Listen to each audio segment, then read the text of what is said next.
Good evening, everyone. Welcome. Today is May 19th. It's 5:30. It's time for us to begin. We always start out with public comments. Are there any public comments? There being none, first I want to welcome Ms. McLean. Today is her first day.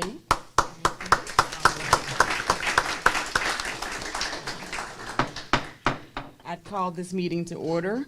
We're going to have invocation by Najela McCrae. Is that correct? And flag salute by Ryan Munsell. We're in your hands.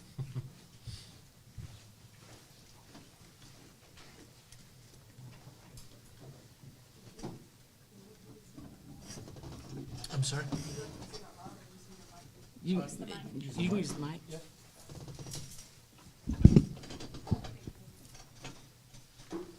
Please join me in this prayer. Dear Heavenly Father, thank you for allowing the board members of the North Little Rock to meet once again. Put a hand of protection over them as they discuss things for the better of our city and congregation as a whole. Allow the meeting to generate with peace and as smooth as possible with no distraction. In Jesus' name I pray, amen. Amen.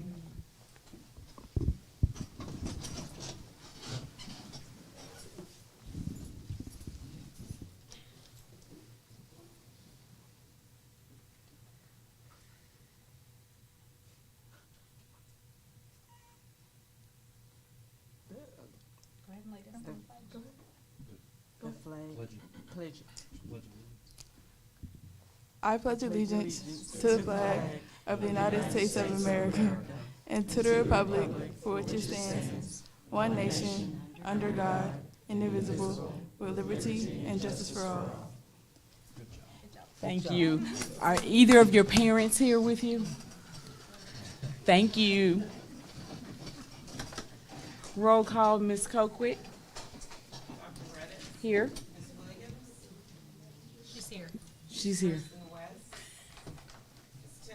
Here. Here. Here. I'm here too. Ms. Temple, would you read the vision and mission statement, please? Yes. Vision statement, world-class schools for world-class students, and the mission statement is North Little Rock School District and the community will provide for achievement, accountability, acceptance, and the necessary assets in the pursuit of each student's educational success. Thank you. We're down to recognition of people, events, and programs. Mr. Burns.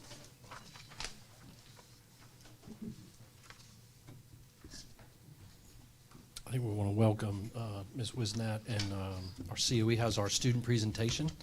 And I believe they're going to showcase some of our awesome CTE program. Ms. Wisnat? You are correct, sir.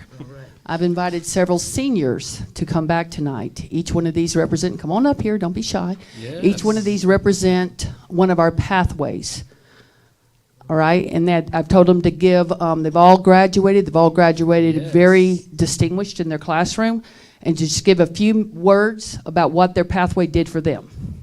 Awesome. Introduce yourselves. Okay. Hello, my name is Jaden Wisnat, and I am a member of the COE's biomedical pathway. The biomedical pathway introduces us into procedures that biologists and chemists use every single day through careers, procedures that interpret and analyze DNA for cancer, autoimmune diseases, viruses, perform,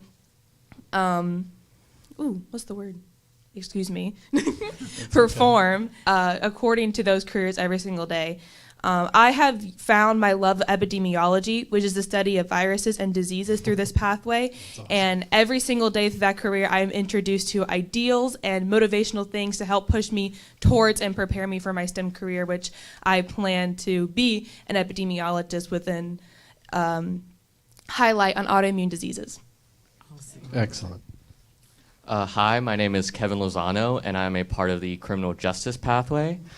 I joined the pathway because I plan on going to law school after my undergraduate degree, and it's helped me kind of get a really good foundation for understanding the criminal justice system, how it works, the procedures within it, and as someone who wants to go to law school, how being a lawyer would work.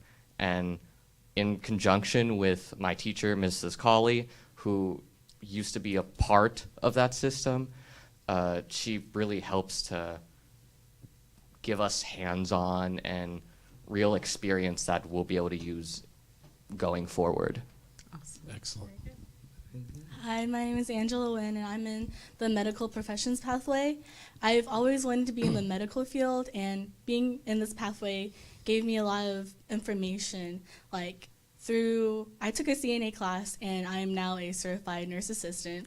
So I Awesome. could go work at a hospital or any nursing homes. And I also took medical terminology, which is really useful since I also want to go to medical school. And I took first responder so I could be an EMT later on too. And I just love it because it's really useful information because there's so many jobs in the health care, and it's a really good start. Awesome. Excellent. You may not recognize her name, but she's the one that scored first in the state against 77 other schools. Y'all give her a hand. Congratulations. Hello, afternoon. My name is Alexander Anger, and I'm here representing the engineering department in the North Little Rock Center of Excellence. And with the engineering department, we are introduced to the engineering design method, and we are introduced to how to use it in the real life scenarios, as well as we are introduced to Autodesk software and how to use it, which has really pushed me forward to complete some challenges I never thought I could, along with being accepted into a couple colleges like Pulaski Tech and ATU. And my full long-time goal with this is my full career path of being a mechanical engineer. Excellent. Hello, my name is Harpreet Singh, and I'm in the field of computer science at North Little Rock Center of Excellence.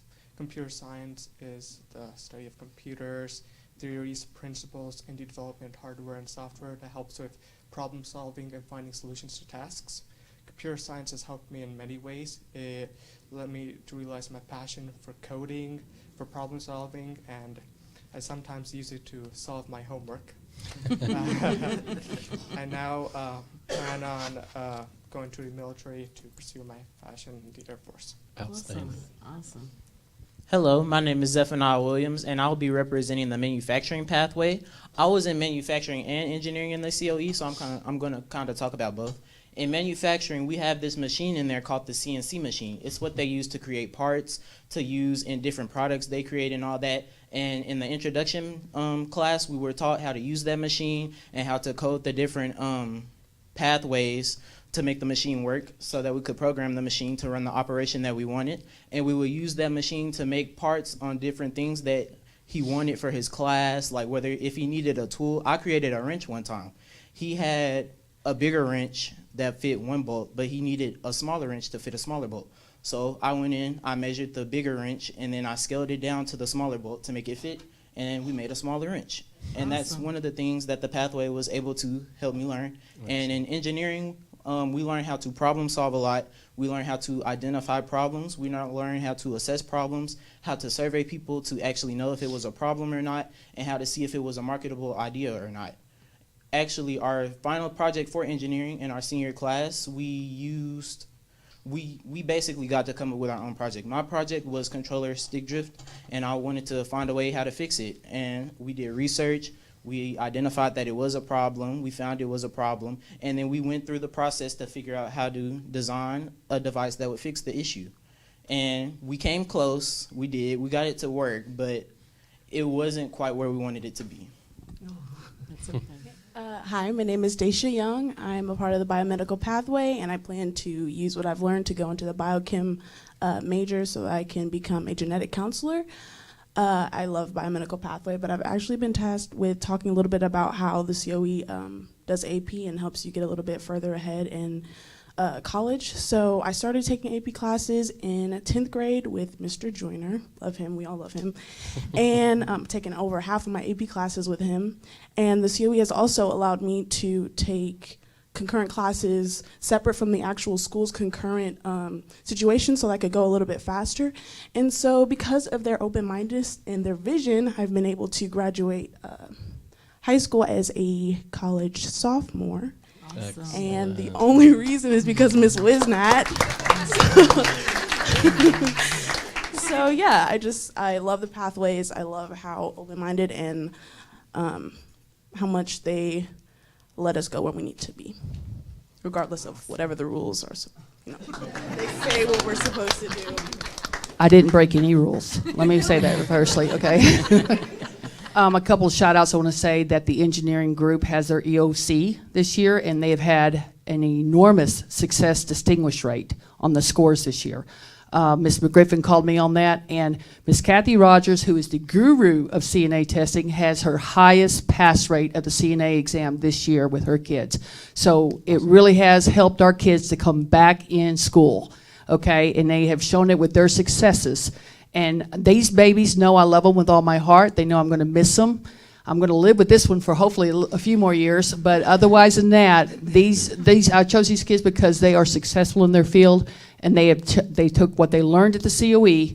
They're all going to college. They've all been accepted to many colleges, and they're going to apply their skills in college. And I appreciate the opportunity to share this with you to see how we are impacting their lives. We're so proud of you all. Congratulations. And I know you guys are seniors and you're driving, but are any of your parents here with you? If so, if you would stand. Thank you. Yes.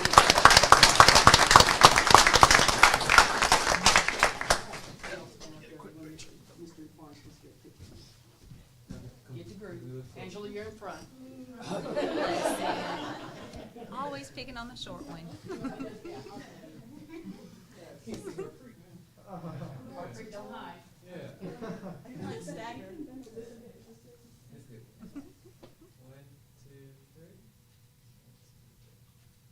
So proud of all of you. Congratulations.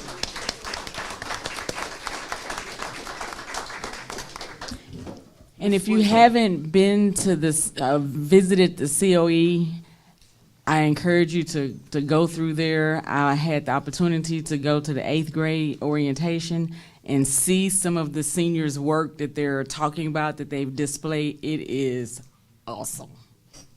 Very good.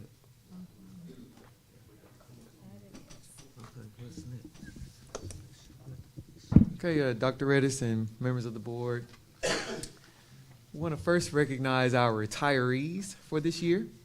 So if you didn't know, the definition of retirement is a 6-month holiday twice a year, if you didn't know.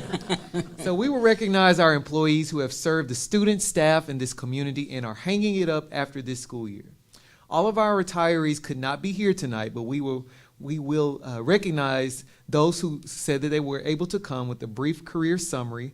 And of course, I'm going to ask all of the honorees, when your career summary is being read, we ask that you come up, and then at the end we'll take a group picture. So we're going to first start with Mr. John Mike Noland. Mr. Noland joined the North Little Rock School District in the 1987-88 school year at Rose City Junior High School as a communications teacher. He then went to East Campus and began teaching drama courses.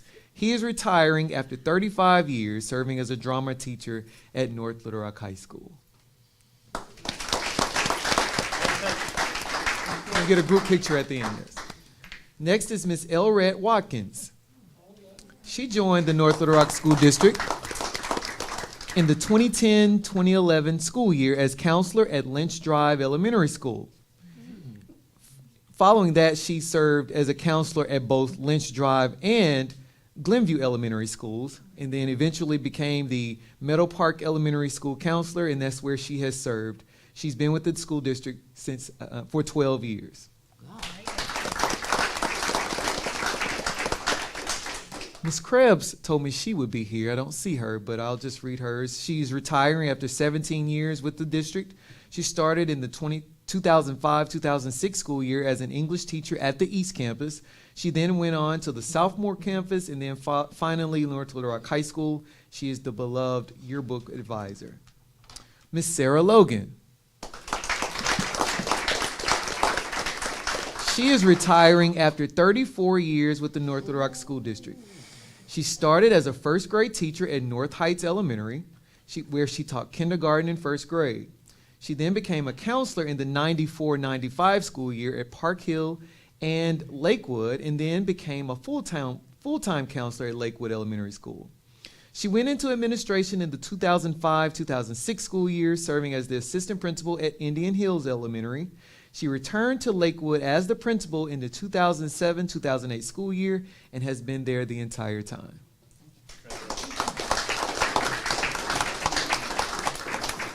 Miss Harriet Poole. She joined the school district in the second semester of the 1985-86 school year. That's the year I was born. She arrived at Pine Elementary School. She spent 5 years there teaching 5th, 6th, 1st, and 2nd grades. She then went to Central Elementary and taught 2nd grade. In the 93-94 school year, she went to Indian Hills as the reading recovery teacher and spent 11 years there. Following that, she went to Lynch Drive Elementary for 3 years and then back to Indian Hills. She is retiring as the school's dyslexia interventionist. She's been with us for 37 years. Wow.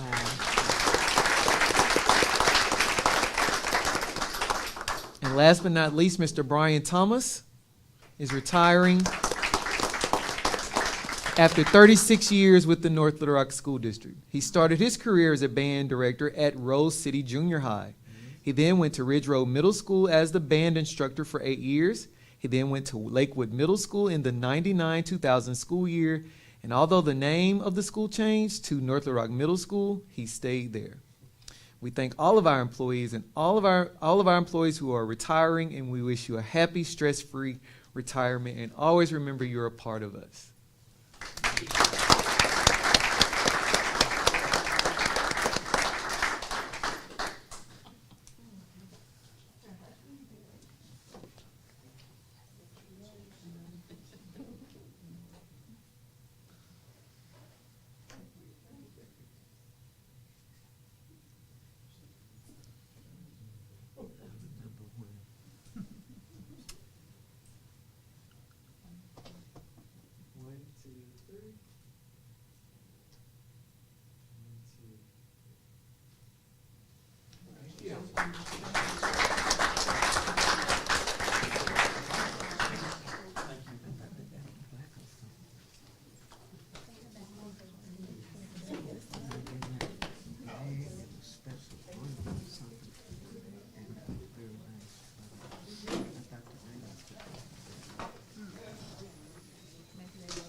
The National Board for Professional Teaching Standard is recognized as the gold standard in teacher certification. The organization believes higher standards for teachers equal better learning for students. In order to achieve board certification, teachers have to undergo an extremely rigorous process, which includes multiple components, such as an exam and compiling multiple portfolios that show work samples of student growth as a result of differentiated instruction, video recordings of student interactions, and demonstrated evidence of effective planning to positively impact student learning. To attain this certification is voluntary. However, educators who take on this challenge love teaching and are deeply committed to student achievement. Teachers who go through the process call it transformational professional development. It allows them to hone their skills and to showcase their talent in the classroom. National Board Certified teachers serve as team leaders, department chairs, and instructional coaches. They are viewed as experts who know what it takes to grow students. Tonight we are recognizing 3 of our teachers who recently earned the National Board Certified Teacher distinction, bringing the total number of board certified teachers in our district to 32. We are blessed to have their knowledge, their experience, and most of all, their passion for teaching and learning. Each of the honorees will receive an award to mark their extraordinary professional milestone. And it reads, the North Little Rock School District salutes their name for becoming a National Board Certified Teacher, which indicates that this educator has demonstrated an understanding of rigorous teaching standards and processes, and possesses the ability to implement research-based educational practices to promote student achievement. First, we're going to start with Ms. Laura Matthew Hicks.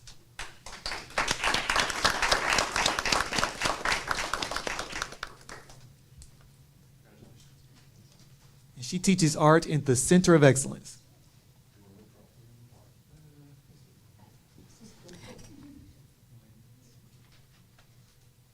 Ms. Hicks, I know that you probably drive yourself, but is your family here with you? Yes, some of them are here. My husband, Mr. Hicks, who is also a teacher in the district, and my kids, so, yeah. They definitely Congratulations. Next, we'll recognize Miss, I want to make sure, Sherry Runnels. She is the dyslexia interventionist at Indian Hills Elementary. Glenview. I looked at it wrong. Okay. That's okay. Glenview Elementary. Thank you. Beautiful. Young lady, is your family here with you? No. Okay. Congratulations. And I learned late this afternoon that Miss Catherine Goodwin, who is a special education teacher at Amboy Elementary School, she would not be able to attend, but we'll be sure that she will get her award for this. And last, we will recognize Ridge Road Elementary School, Mr. Matthew Howe. The school was selected as a participant in the Inclusive Practices Professional Learning Communities, or PLCs for short, project. Schools all throughout the state of Arkansas applied to be a part of this very unique program. The schools had to submit a letter of intent, which had to be signed by the superintendent, executive director of special services, and the building principal. The applications went through a very stringent process, and they were selected by a review committee. Ridge Road was one of 5 finalists for the program, and then went through a rigorous interview process on May 11th. Ridge Road was named one of 3 schools who were chosen to participate in this program. Here's an overview of the project. Schools selected will be matched with a certified PLC at Work associate from Solution Tree.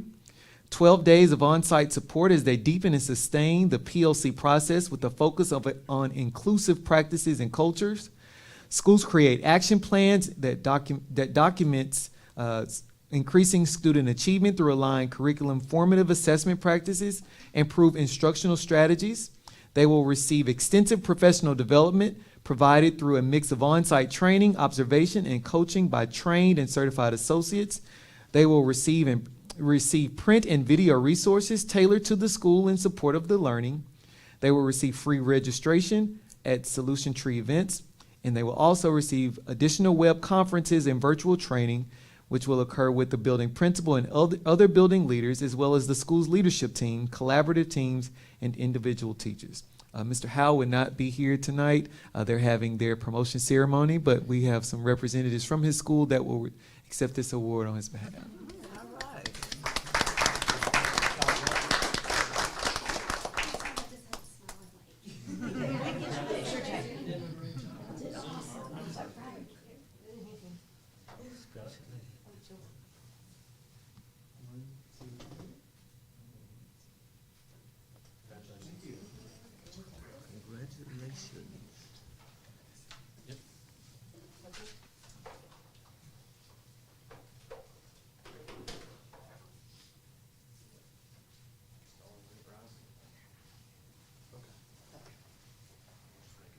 Yeah, that's brief.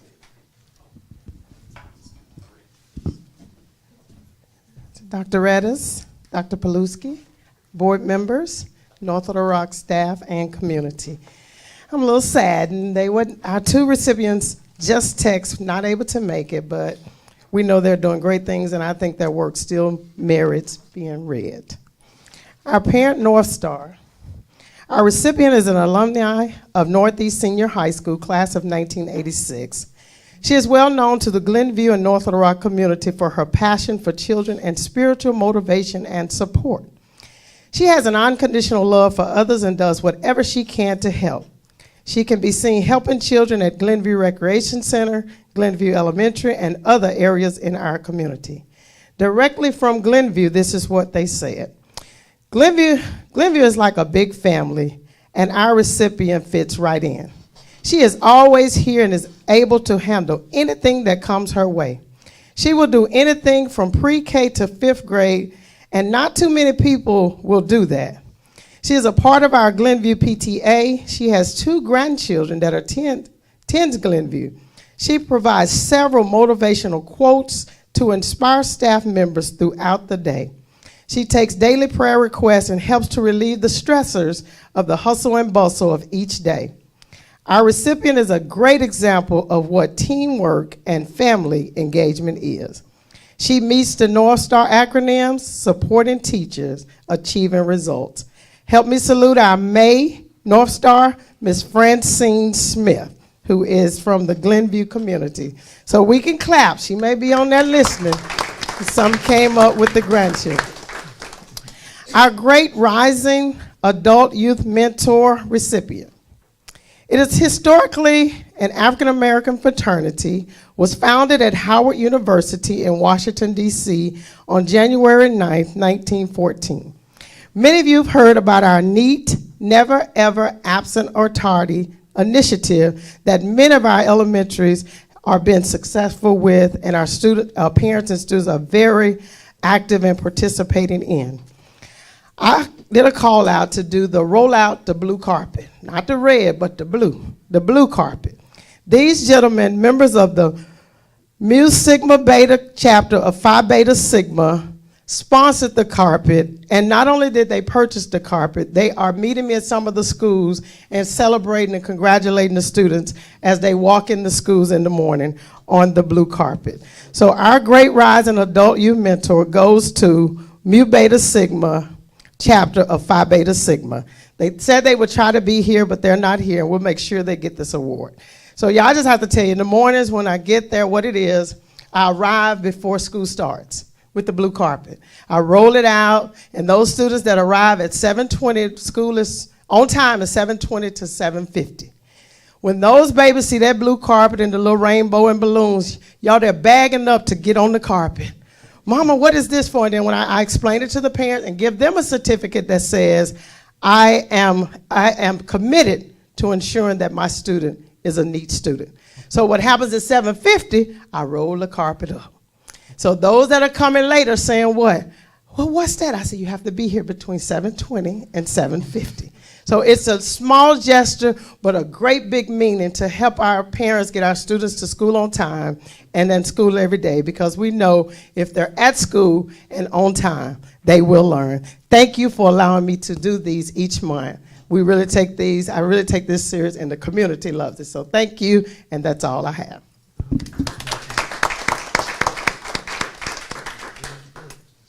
Awesome. Okay, we're down to, all right. Executive closed session per North Florida School District Policy 1.14A, stating that private or closed discussions by the board may occur as part of a regular or special board meeting.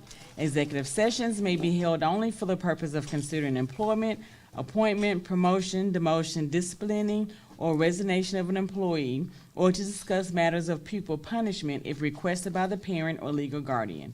No resolution, agreement, or motion considered in the executive session shall be legally binding unless the board reconvenes in public session and presents the item for vote of the membership. Further, Arkansas Code Title 25, Chapter 19, Section 106(2)(c)(1) states, the specific purpose of the executive session shall be announced in public before going into executive session. Please join me in the executive closed session for discussing the following matters: employment, appointment, promotion, and resignation of employees.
went to the academic signing, went to the graduation, went to the grand march, saw the retired teachers drive through, and went to Shorter College to hear Dr. Paluska speak. He was the main event and did a very nice job on passion. Thank you, Ms. Williams. That's it. Awesome. Well, I did the AAEA and ASBA Joint Leadership Conference. Got to get all those acronyms in there. I attended the academic signing. It was great. I just want to say on the commencement, thank you to Ms. Leger for having a stool up there for me, because I was 30 days ago when they told me that I had to stay in a boot, and I knew that May 17th was coming. I was determined that I was going to walk down that aisle, and she made sure that I had a stool up there so that I could participate, because being a board member, the best thing that I love is graduation. Obviously, I have 4 of my own, so I love graduation. So that's the highlight of being a board member. So thank you, Ms. Leger, and thank you to Mr. Clutcher, because everybody was walking ahead, and he stopped at the end to escort me up the. I just thought made me feel like I was a superstar. So thank you. You are. Okay. Ms. Williams. Any other board members? I forgot we weren't calling down. Yes, I had an opportunity today to attend Ridge Road Elementary 5th grade graduation, of which my niece graduated from 5th grade, Miss Gia Person. Graduation this week also for the class of 2022. Congratulations, everyone. Ridge Road Elementary for Teacher Appreciation Week dropped off cookies. Amboy went there twice for teacher appreciation. They had a potato bar set up from our neighborhood association, and dropped off some items for that, and also dropped off cookies a different day for Amboy, and also the ASBA joint training that I had an opportunity to attend, where Miss Williams got highly accolades that particular day. Mm-hmm. Everybody loves Miss Williams, and so do we. Got you. Okay, I'm going to go quickly. April 22nd, I attended the press conference for our job fair as part of with the North Little Rock Chamber. We can't forget April 22nd was our Night of Honors, and I know many of us attended. That was a outstanding event. On the 26th, I did have an opportunity to meet with Representative Wing around educational issues. On the 28th of April was our high school job fair in collaboration with CARES Coalition and the North Little Rock Chamber. On the 2nd of May, I attended my staff advisory. It is employee advisory. On the 2nd, I also attended the senior awards ceremony. On the 3rd of May, the Arkansas School Awards, which was at Pulaski Tech with the mayor. That was an awesome event. On the 4th is our monthly mayor meeting with his staff and myself and Chief Finks. On the 6th, I had the opportunity, the very first time, because last year it didn't happen, to attend senior breakfast. That was an awesome event. Ms. Williams, I was very honored to be the commencement speaker at Shorter College on the 7th. Attended academic signing day on the 10th.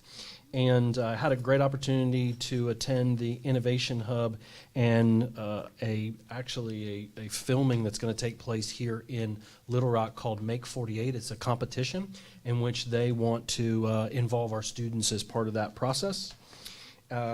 Certainly a graduation, which is our culminating event on the 17th. And then today I had the opportunity to attend the Leadership Greater Little Rock to attend a forum with other superintendents on educational issues in our area. Thank you, Madam President. Awesome. We're down to number 8, CPPC monthly report and LPPC monthly report. We will start with Classified Personnel Policy Committee report. Mr. Williams, no report? Okie dokie.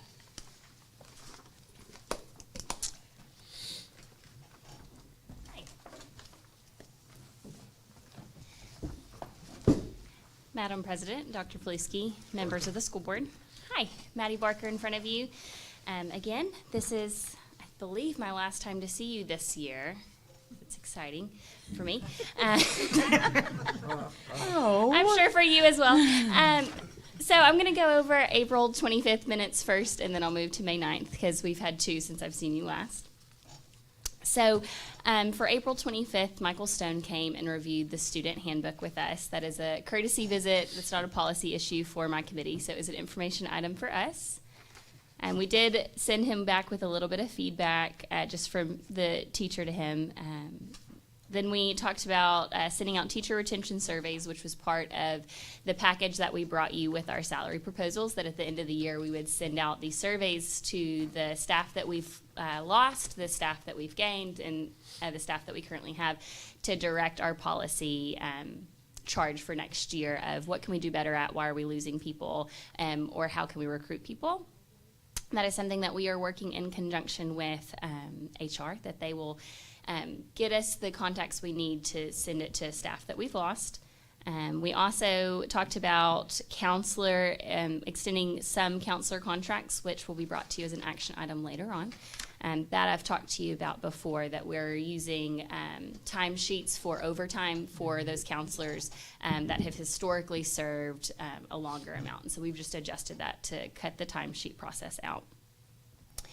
We did look at the retention stipend, which we later in May approved, and that will be coming to you as an action item as well. That is something that Dr. Paluski has sent to our committee, and we've worked jointly on that to make sure that the stipulations for that are good for staff and district. We also talked about revising policy for bereavement and our sign-in and sign-out procedures, which you will also get action on that later.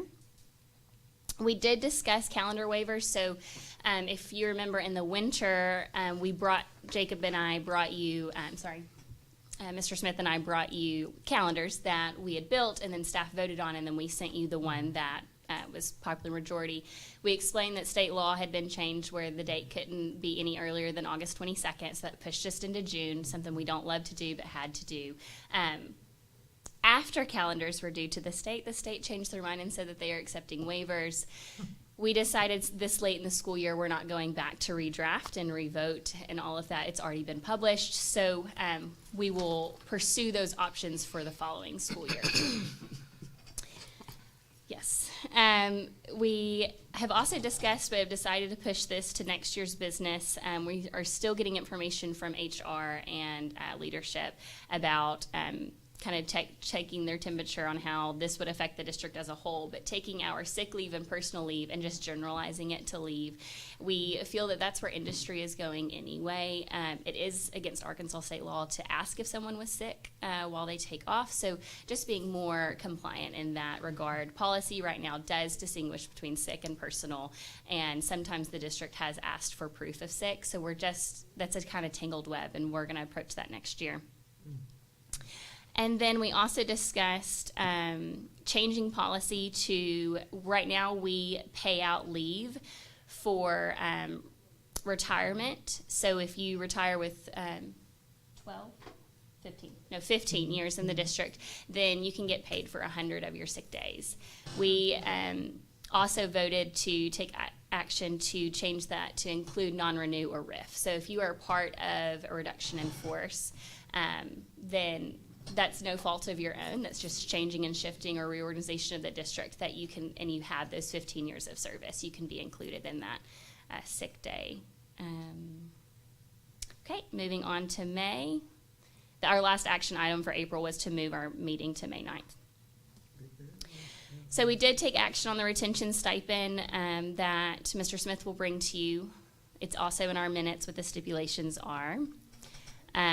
Something that I will be bringing to you as an action item is we changed the policy of the formation of LPPC. So previously there was just a set amount of committee members that needed to be teachers and then a set amount of appointees. We've changed that to where every building at least has a representative. Middle school and high school we gave multiple representatives, so secondary and elementary are balanced, but elementary will have one rep per campus. We also in there included that if you are moved from campus to campus and you're currently holding a seat, that you can maintain your seat until your term is ended. So in that we would have additional members. What's a term? How long? 3 years. 3 years. Mm-hmm. 3, which we did change as well. It was previously 2 years, but we felt with our history as a committee of flux and leadership, and policy really does take a long time to get oriented in and be able to not just understand what you're doing, but then take action on what you're doing. So we did feel that changing it to 3 years, although a daunting commitment, is best for the district.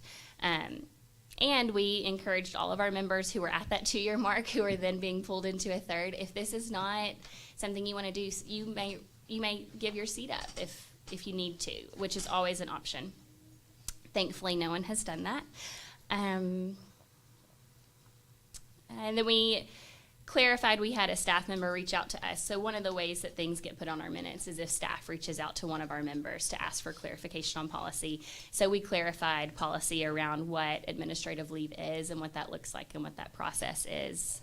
No action was needed there. So that is all of my business, but I do believe we need to take action on policy 3.0, which is before you.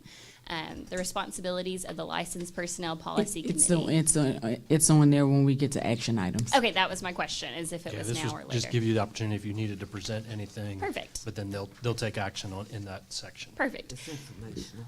Okay, do y'all have any questions for me? Because I did throw a lot at you. I don't have no questions for you, but I've asked you 3 times.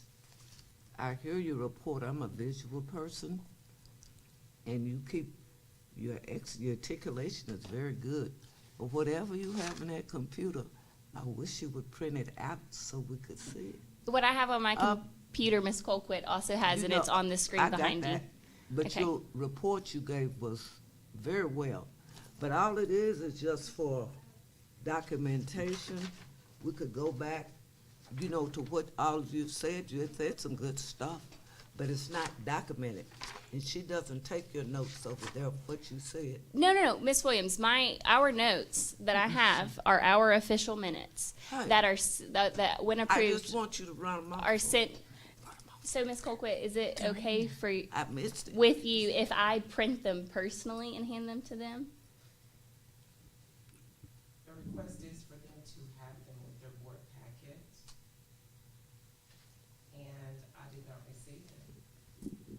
Okay. That is a secretary issue. I believe that she has CC'd me on the emails when she sends them to Dustin Barnes, and then Mr. Barnes is supposed to get them in the appropriate It's just hands. fine. It's for your good. You speak so well and eloquent, but you need something as far as documentation that we can go back to, because you have it. I noticed you have it in your computer, and it's probably, as you said, the secretary didn't send it. But thank you. So I still need that report in your next minute, so I'll know what you're asking for, okay? Okay. Can I make a suggestion when you CC the secretary and everybody else Yes. CC Ms. Colquitt? Yes, ma'am. We can do that. Yes, All ma'am. right. Because I was under the impression that you were getting them every month. No. Yeah, I think if you just copy Ms. Colquitt, Okay. she'll make sure it's in there, Okay. as she always does. Yes, ma'am. And thank you. Yes, sir. Yes, ma'am. I do apologize. You've asked me that, and I was assuming that y'all had them in your packet, because as soon as they're approved, I get the email that it's been sent. We've gotten them later, after, Okay.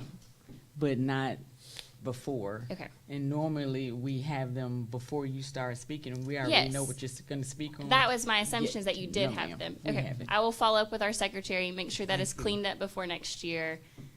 I did not realize you weren't getting them. Okay, thank you. Got it. Yes, okay. Thank you. Got it. All righty. Informational items. Gibson Consulting Adult Report. Dr. Pete? Yep, 9.1, Board of Education members, if you remember, all the way back to when I arrived, started talking about looking at finance, budget and finance and human resources audit. So I do want to recognize Mr. Greg Gibson, who is here to present. You want to come forward, Mr. Gibson? He's going to do a high-level overview of the summary of findings, and I know that you have the entire board packet with the report. As soon as Mr. Gibson completes this report, we're going to make the presentation and the entire document available to the public. Mr. Gibson, welcome. Thank you, Dr. Paluski, members of the board. It's my privilege to be here tonight to walk you through a high-level synopsis of the report on our financial management and human resources targeted review. By the way, before I start, I just have to tell you how impressed I was with your students earlier tonight. I've gone to a lot of board meetings in my career, and that was very impressive. I just wanted to. Thank you. I know you're Thank very you. proud of them, but I had to say something. Thank It you. kind of makes me want to go back to school and learn something new. The agenda, I'm going to do a little bit of an introduction and kind of a 30,000-foot view, and then we'll go down into the different areas of the report: human resources, financial management, cost savings opportunities, and then there'll be time at the end for questions.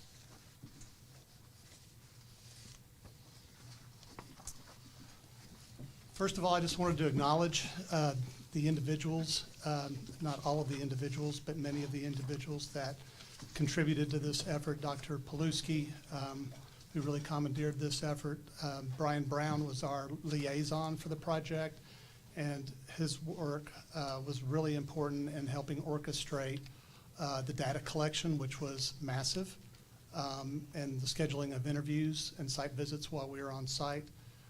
Also, Jacob Smith, the human resources and business office staff, as well as school principals and staff of the 3 schools that we visited.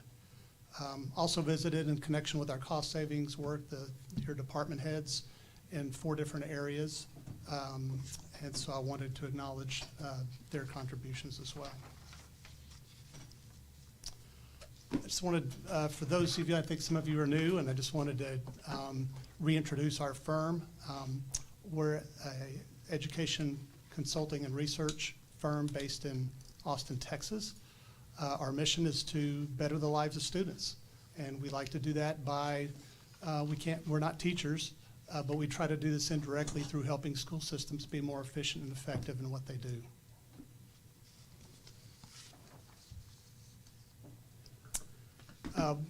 We are founded in 1998, so we've been doing this for quite a while. We've worked in 29 states. I have to tell you, this was my first project in Arkansas, so I'm glad to personally have that. I think we've done some educational research in this state, but we have not done any consulting work in this state. So it's great to be here. And then there were 3 people on our team. I was the project director, and I was actively involved in the analysis, the site work, the report development, and then Kent Ingram on my staff, who's also a CPA, was involved, as well as Dr. Elaine Howard. She's a contractor to our firm. She's an HR expert. She has a Society of Human Resources Management certification, and I don't really do much in the way of HR without her. She's wonderful. The objectives of this project were to evaluate, were threefold: to evaluate the overall efficiency and effectiveness of the human resources and financial management areas. 2, there were some specific areas that were identified before the project that we didn't know if they were concerns or not, but we wanted to look into those. And so we kind of honed in on those particular areas that are listed on the next slide. And then 3rd was to identify potential opportunities for cost savings. This was done really to help, it was kind of like while we're here, we wanted to see if there are ways for you to, 1, recover your investment in us, and 2, if there's other savings that can be redirected towards other more beneficial purposes. We just wanted to, we do a lot of work in identifying cost savings outside of HR and financial management, so we thought we'd take a quick look at that to see if there were any opportunities. There are no specific recommendations for the cost savings because each of them would need to be explored further, but we do believe there are several opportunities for cost savings. Overall, this work is about improving systems and processes. And so you'll hear and see in the report a lot of descriptions of processes, use of information systems. Our entire focus is to help you improve these processes and systems so that you can be both more efficient, more effective, more accurate in what you do in these areas.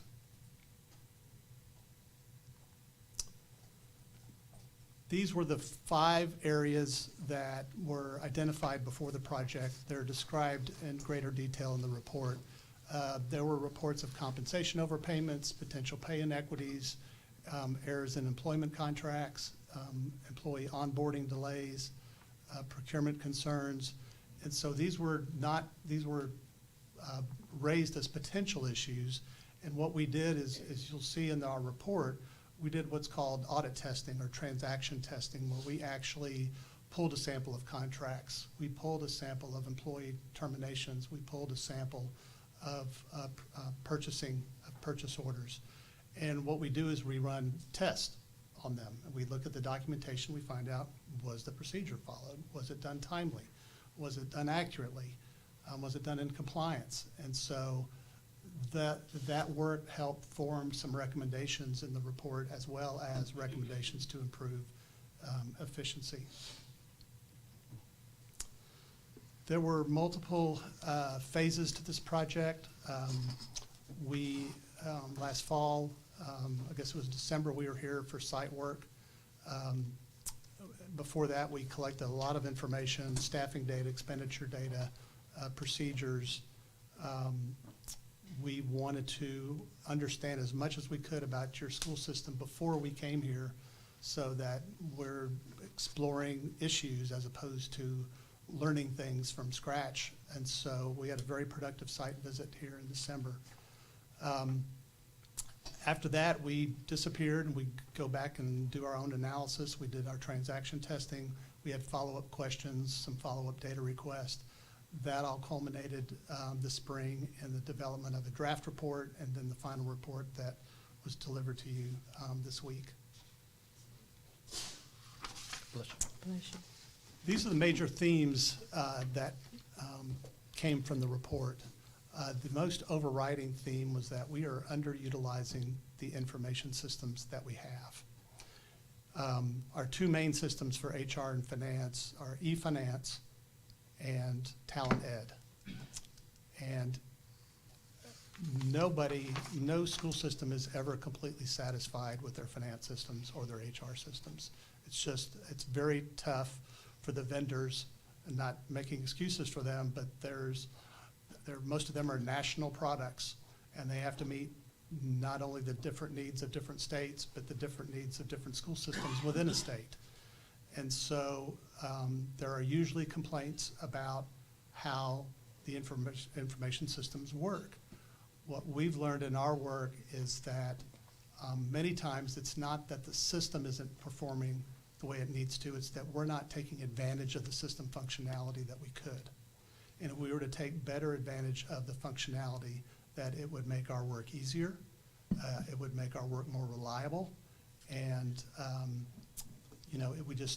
we wouldn't have to have as much paper. We have a lot of paper right now. We have made some efforts to reduce paper, but we still have, whenever I hear the word pony, it kind of sends a chill up my spine, because that's a consultant's kind of nightmare, is that you don't want to be delivering paper to your schools or vice versa. We have the technology. We've had the technology for quite a while to be able to do electronically what we still do in some cases manually. The next is that your human resources area is understaffed. You have 3 positions in the HR department. We looked at a measure, it's a national measure by the Society of Human Resources Management that compares the number of employees to the number of people in the HR department. And if you just run that ratio against North Little Rock, we're short by 2.5, I think. Well, no, 1.5. And we're recommending that you add two positions. And so the impact of this is that the leader, Mr. Smith, is being consumed, a lot of his time is being consumed by the transactional demands of the HR department, and is unable to devote sufficient time to do other things that might be more value added. And so this is an area that North Little Rock needs to make an investment. We hope that some of the cost savings we've identified might help underwrite this investment. But it's not just adding staff, it's re-engineering the work while we're adding staff so that we can take advantage of more efficient practices and then do some other things that we're recommending that would help the HR function. The position control and budgeting process, position control is really run out of HR and budgeting is run out of the business office, but they're very closely related. These two processes need to be overhauled in our view. The position control, we really don't have a position control system. We have two different position rosters, neither of which present a fully accurate picture based on our testing of those. And so it's very important for us to know how many employees we have, how many vacant positions we have, and we need to know if it should be a real-time number. We should know what the number is today, and if it changes tomorrow, we should know what that is tomorrow. It's 80% of our budget. We need to know, we need to have a better handle on the positions. Our budgeting process also needs to be overhauled. I think our budget process is basically the way it is because of the state. I've never seen a state that allows you to submit your budget for the approved budget 3 months into the fiscal year. Now, some states allow them to submit the budget to the state after it's been approved months after, but we're actually developing a budget and approving it 3 months after our fiscal year has started. So technically we're operating 3 months without a budget. So I've recommended that, and we'll talk a little bit more about this later, but I did say you should get with your state officials before you do anything here, but we need to change the timetable and some other things about your budget. The human resources and business office leadership positions do not require, and these are the job descriptions, do not require sufficient experience, education, or certifications to meet the demands of the positions. This is not uncommon in public education, but it does have risks, and we'll talk about that in a minute. And then, as I mentioned earlier, we do have some cost-saving opportunities.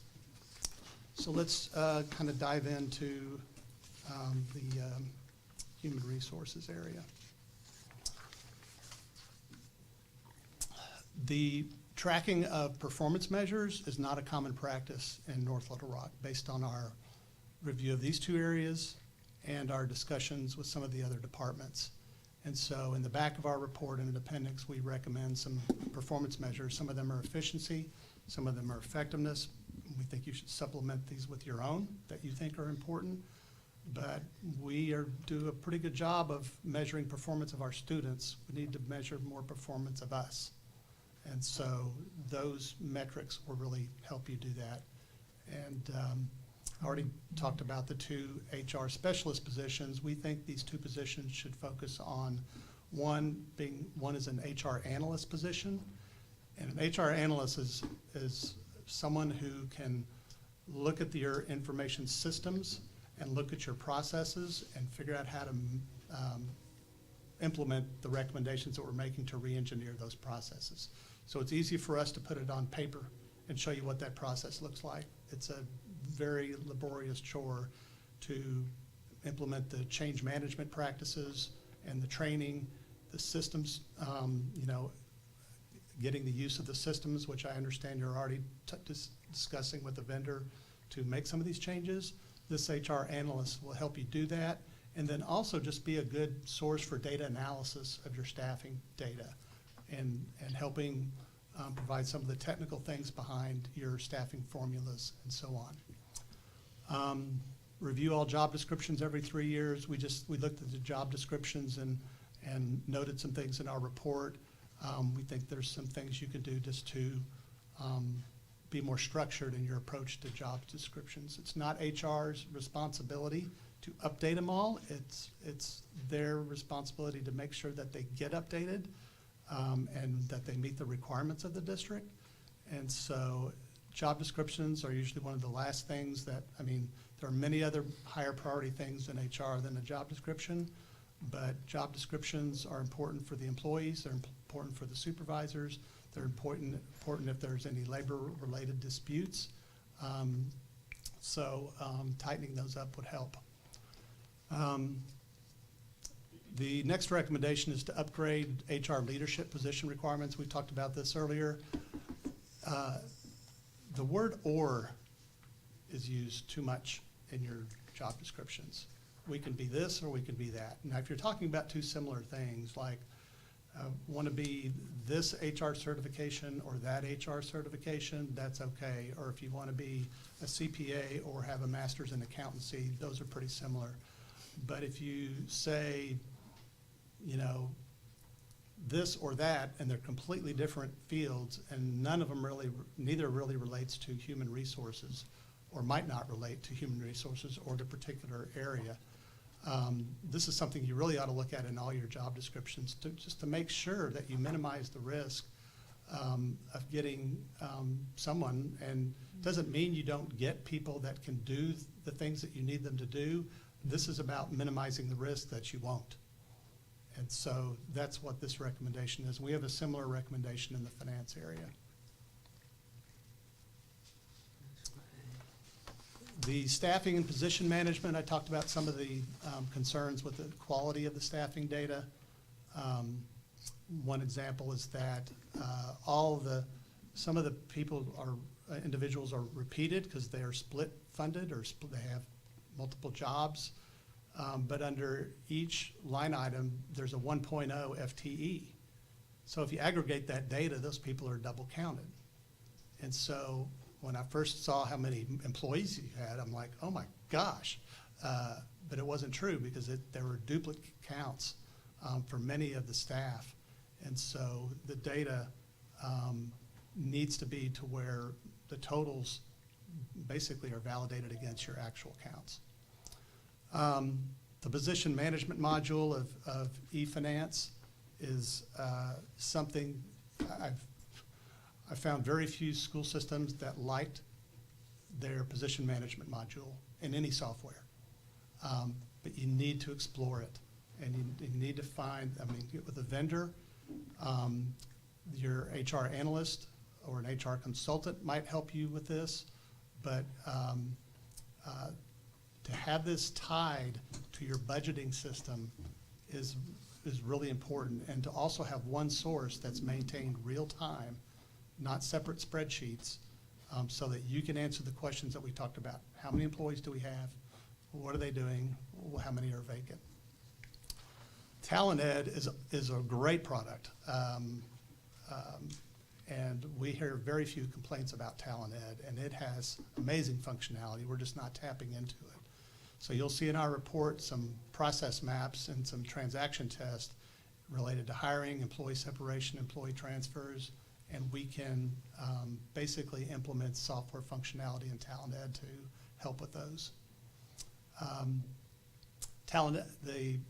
It's not much of a software issue, but your employment contracts, we found a low exception rate or low error rate in your contracts, which was good, but it was 1 out of 20.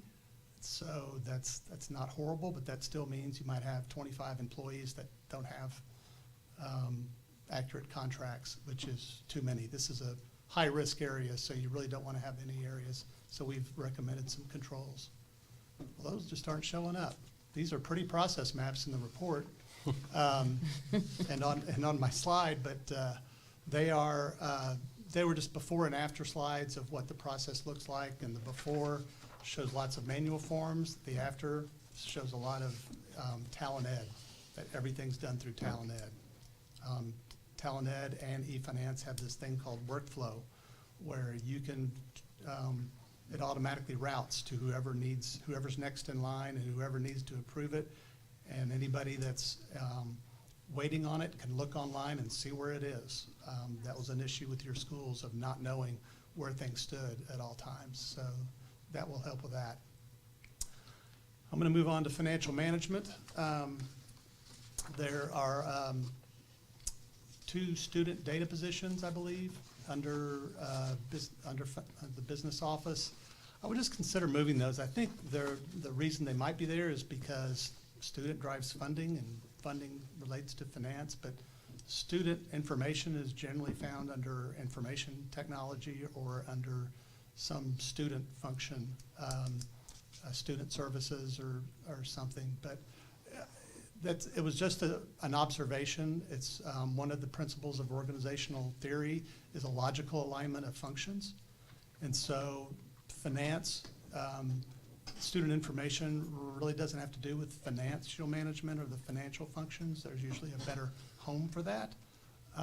But we didn't evaluate that area, but we thought it was unusual to see it under the business office. Similar to HR, and I won't go through the details, but the position requirements were we found some of the similar issues, both in the chief financial officer position, where we required a bachelor's degree, but we didn't say what kind. And we required a master's degree, but we didn't say what kind. And so, and we didn't even, that was preferred. So we need to require more things, and we need to get rid of the word or. We need to be very specific about the experience that we want and the experience that's necessary for the job. The budgeting, I've spoke to some of these earlier on to accelerate the budget development process. We actually start our budget process early. One of the problems, though, is we don't start with your priorities. What are your priorities for the budget? The superintendent's priorities, the board priorities, that should be the starting point, and that should be based on a data analysis of your student achievement data, other student outcomes, your efficiency metrics. These are our priorities. We've got to address these top student needs. We've got to address these top efficiency issues, and we're going to allocate resources to those purposes. That's what we want to do with this budget. That will drive your budget process.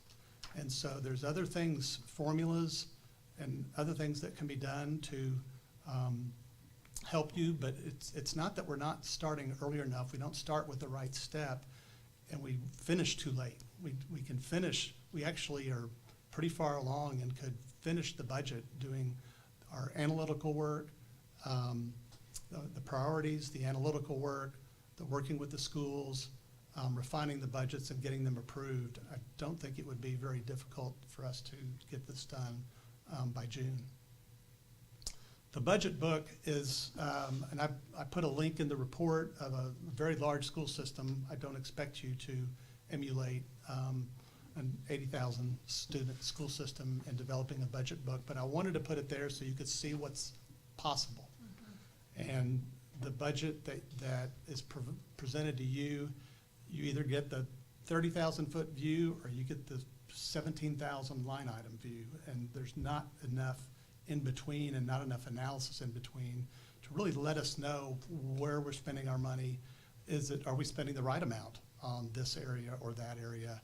And that's where your efficiency metrics come in. Each department should have a 5-year history of spending. The state only requires 2. That's not enough to establish a trend. Look at a 5-year trend of performance, a 5-year trend of spending, a 5-year trend of staffing, and then that will help you develop more informed budgets. The monthly budget reporting to the dashboard, similarly, it's not, doesn't really give you a budget to actual spending. It focuses more on the balances that are remaining to spend as opposed to where we are in terms of our spending. Again, some of this may have been driven by state requirements or state suggestions. We need to move beyond that and do what's best for us and not lean on the state. So the state's going to set minimum guidelines. We need to do what's going to be good for us. The last thing I suggested here and for budgeting is to develop a budget dashboard. These are not very expensive. They're great tools for your staff that they can use to drill down and analyze things where if you have a board question during a meeting, I've seen budget dashboards be used to answer the questions on the spot. How much are we spending on this? And the answer is there. I mean, it's having the information in a format that's easy to access, easy to drill down to. Some people like the 30,000 foot view, some people like in the weeds, and most of us like to hang out in the middle somewhere. And so that's what we need is a tool that can help us navigate that. The procurement, we recommend that you streamline the purchase order process. We think that'll also help with some controls in the purchasing process. I found when I visited your schools that I really enjoyed, by the way, was they're not the same procedures in all the schools. And so some are making copies of purchase orders and filing. I mean, there's just because there's not a system that, even though there may be a reliable system, people at schools still want to have a hard copy. They want to put it in that file cabinet in case they ever need it. And we can tell them it's okay. We can do it. And it is, but it's a culture change in how they do their business, and we have to make them comfortable before we're going to take their paper away. Real quickly, I'll go through the cost savings. We looked at 4 areas: custodial services, transportation, facilities maintenance, and nutrition services. Custodial services is an in-house operation, as you know. There were a couple things we saw that we really liked. Most of your custodial time is scheduled outside of school hours when the kids aren't there, when you can clean. You'd be surprised how many school systems in the U.S. have most of their staff time there during school day when they can't really clean that well. So that was a good thing. You have efficient cleaning equipment. This is another area where your state guidelines are 20,000 square feet per custodian. That's a very dated. That was maybe 25 years ago.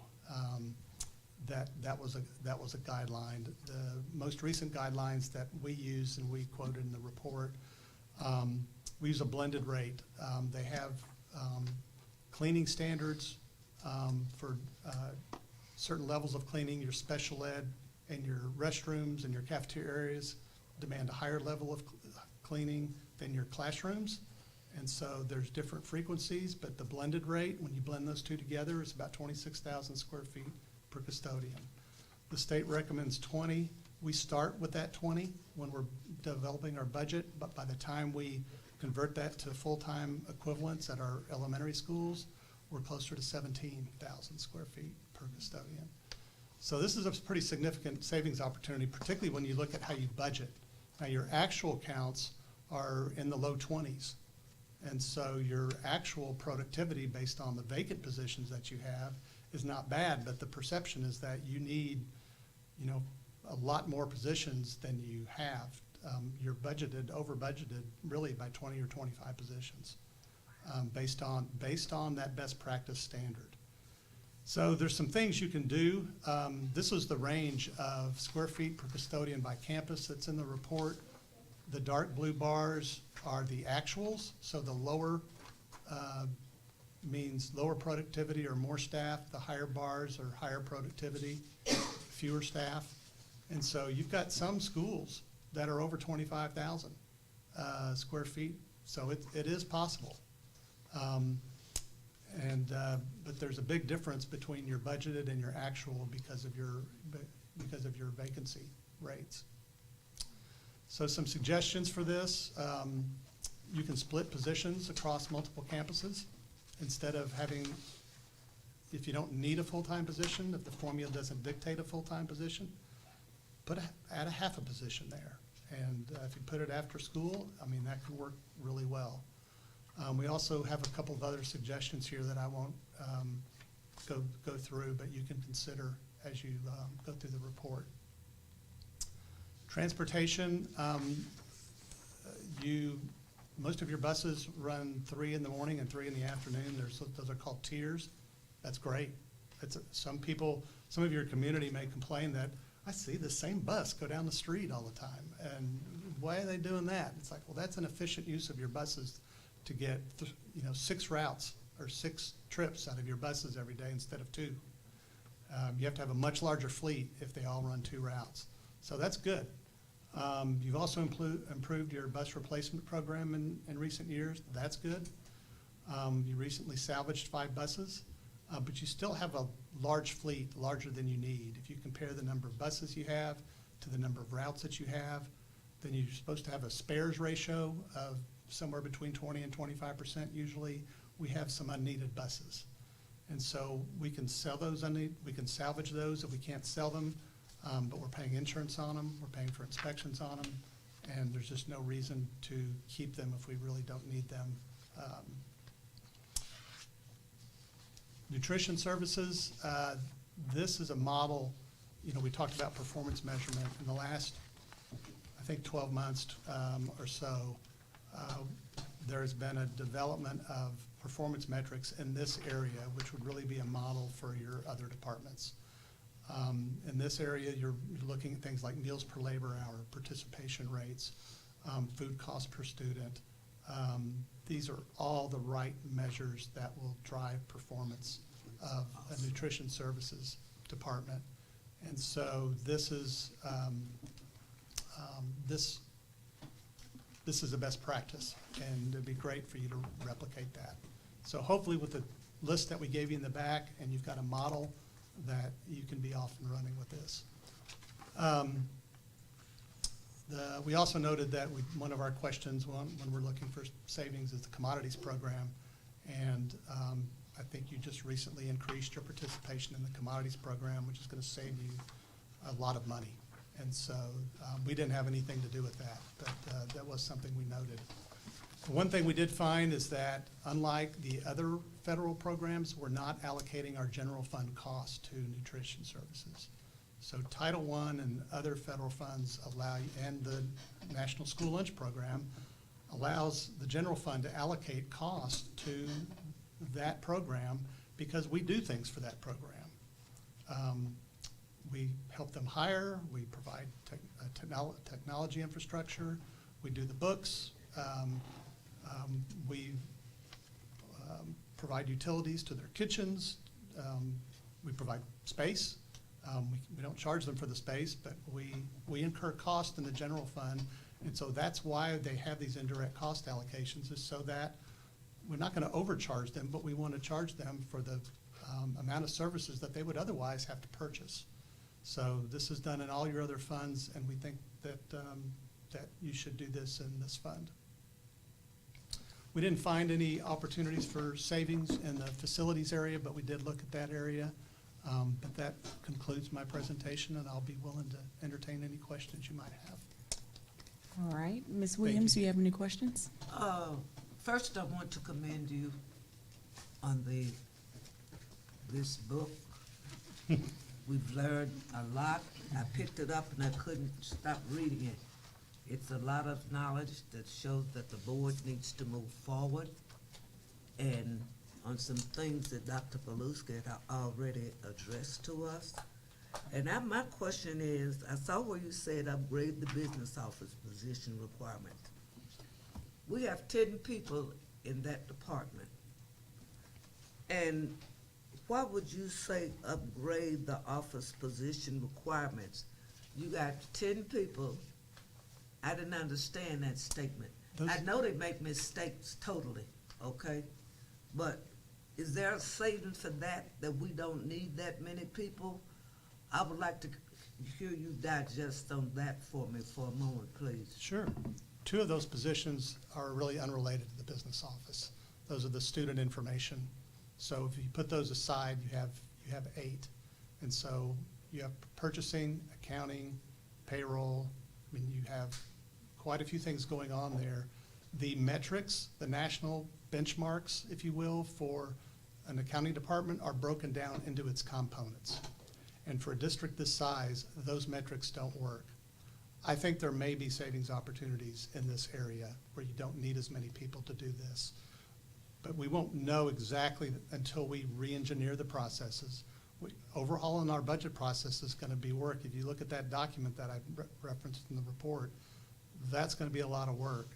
So there's going to be a significant effort, new effort, to do that. So I think that in the short term, there won't be any savings opportunities. The upgrade had to do with just the job description for the leadership positions, had nothing to do with the quantity of those positions. It was just increasing the requirements of those positions. So we weren't able to evaluate when you get down to 1 person or less than 2 people working in an area for payroll or accounts payable or purchasing, the metrics that are used as benchmarks are from school systems that have 50,000, 100,000 students, and they just don't work at that granular level. So it's hard to say, well, we need a third of an FTE for that based on national standards.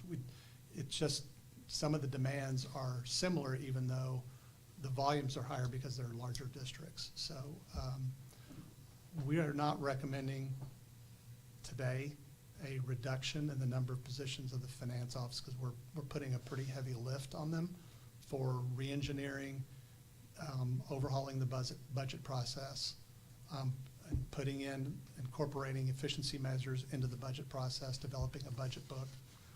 That's going to be a pretty heavy load.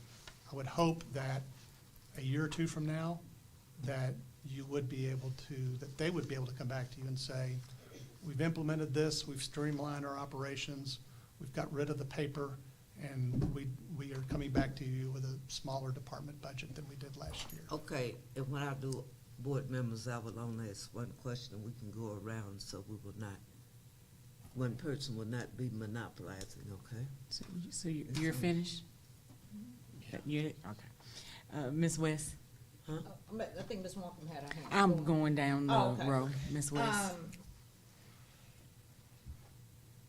It's a lot of great information, and I got started reading on it, and I'm all for where we can save, and I may have an actual question a little bit later, once I find my notes here where I wrote something down, but overall, I enjoyed reading the report. It's a lot to think on. And if questions come up later, I'm around. We can answer questions that after you have a chance to digest this and have other questions, I'll be happy to answer them or get my team to answer them. Ms. Temple? Yes, I was more interested in the budgeting process. I've been involved in that. And one of the things that we do here, I think you've said this before, Brian, like, we'll set a budget, and then if we come behind and we ask you to do something, you'll take it from that budget to move to the new budget. I personally we set a budget, and you don't change the budget. Even if you don't make the budget match what the new thing is, you just, identify that the reason it's out of budget is because we implemented something in the middle. I'm just wondering, how does other schools do that? Do they? It depends on what is being changed. So sometimes things change during the year. Revenue, for instance, for some reason, the revenue that you projected wasn't the same. It could have been more, it could have been less. That can happen. You can do a budget amendment, and you should change the budget. So you want your budget to reflect your actual spending plan. And if circumstances change during the year, then it's up to the board to approve the amendment. Now, there's transfers of the budget that are different, where you can say, well, instead of spending it on supplies, I want to spend it on training. That may be less of it. That may be, we've discovered that we can better use this money here than there, and it may not require board approval. I'm not as familiar with those policies. But I would defer to Mr. Brown to explain the other types of things that can happen that would prompt things to move. You're talking about moving between fiscal years? Just changing. I mean, I don't have a problem with that. I know that's how we've done it, but when you're talking about redoing the way we do the budget, in my line of work, we kind of set the budget that we expect, and then we explain the variance. So like, budget, we had patient revenue, and it wasn't what, we don't come adjust it, because we can see that our patient revenue isn't what we anticipated, and then we explain, but we don't, we don't adjust the budget. In public education, my experience has been you do adjust the budget during the year, and it happens, for the amendments, it can happen monthly or quarterly, and at the audit report, they disclose, I think they're required to disclose the original budget adopted and the amended budget. Ms. Walker? Yes, 2 questions I'll focus on. Are we going to dive deep into this whenever we have our board retreat, Will this come up at all before I ask him questions? We're not going to specifically, we can build some time into that. One of the things that will be tied into this that we'll spend at the retreat is our new strategic plan draft. In there, we've already started to incorporate some of the metrics of what is it that we want to look at, such as in goal 3 will be organizational effectiveness, which would include budgeting. And where this came from and what? Yes, but if you want to take a deeper dive, we could allocate some time to it. But if you're envisioning maybe we need like a half a day to dig more into it, we can do that. I thought that would be. Let me come back to you on Okay, that. okay. I'll think Sure. on that. So, Mr. Gibson, you made a comment, potential cost savings, transportation. Dr. Tyler did a wonderful job in that area, where it says that we have too many buses in our fleet. Did we consider our sports or our band as being our kids going out of town or going to Quiz Bowl, whatever it may be? Was that considered in Yes, that? that's factored in the spares ratio. Okay, very good. So you should have spares. Right. So we're not saying you shouldn't have spare Right. buses that are needed when others break down, extracurricular activities. It's just, and you ought to look at that. If you have some unusual, again, we didn't do a deep dive here, but if you have unusual demands Right. For buses relative to most school systems, but we see spares rate, we see a reluctance of school systems to let go of their buses sometimes. Mhm. You just salvaged 5. So that's great.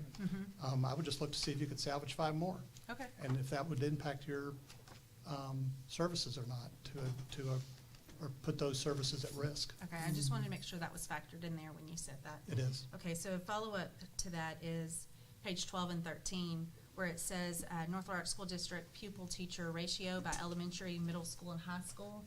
So it says here the middle school 7th and 8th grade.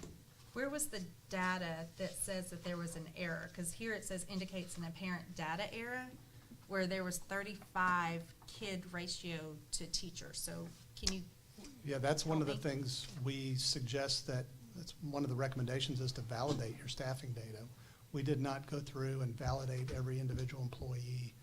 I mean, that would have been a project in and of itself. So Right. that's what we suggested that needs to happen because we believe it is distorting the pupil-teacher ratios. Okay. Well, that was the highest number. Everything else was 24 and under, so that's why it. It was still a wide variance between if you take that one out, it was still a pretty, not as wide, but a wide variance. 16 to 24 was, Mhm. yeah. Okay, I'll pause there. Ms. McLean? Yes. You say in here that more than 80% of the district's expenditures relate to staffing expenditures. And is that typical, or is there a range that's usually typical in a school district? That's pretty typical, and that's operating expenses, so that doesn't include any building or capital programs for construction. So, nor does it include debt service. So it's operating expenses, supplies, materials, contracted services, employees. Just because we're in the service business, it's pretty unusual for it to be less than 80%, and that includes all of the personnel costs, salaries, any supplemental compensation, benefits, and such. So that's normal. I have a lot of little marks in here. Oh, good. And what you would probably, if I went through all of them, I would say, love this, love it, love this, love it. These recommendations are awesome. And I know the other thing that makes it so awesome to me is that the solution very often is use Talent Ed or use e-finance, which is something that we already have. But I noticed that you said the state hadn't maintained the current version of e-finance. That's my understanding. I've not contacted the state, but we heard that from your staff, and that I'll let Dr. Paluski comment to that. But it is important, we advise all of our clients to get the current version, because the current version has the most current functionality, and they take care of bugs just like all new versions do. And so it's best to have the most recent version, but We're taking guidance from the state on this, and I think it is limiting our ability to get the most current version. They do, and I can probably have Brian jump into this, but Arkansas is unique in that which is going to be a really good thing, that e-finance is the system that all school districts use across the state. And so, as far as updates to that and so forth, I'd certainly have to defer to, Mr. Brown, but that's something we could also put in your weekly board report if you want a little, more detail in that.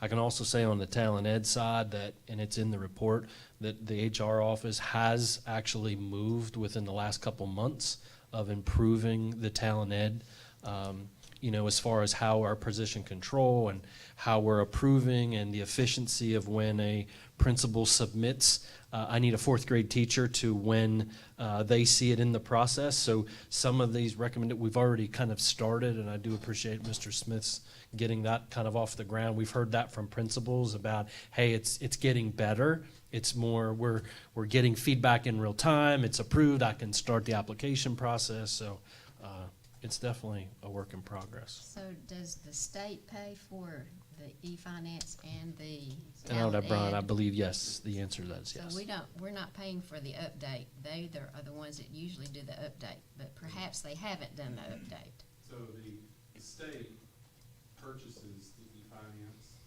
software. They also purchase the updates. They also install the software on state servers, and those servers are managed by the Department of Information Systems, which is a state agency. And they are behind state firewall securities. They handle all the server patches that are required. They're constantly updating those servers. Now, for years, we have been behind times on the version of the software that's running. What I'm explaining for the e-finance side is the same for the e-school side. That same setup is adhered to for the student data side as the financial management side. Okay. But the state has better kept the e-school side more current than they have the e-finance side.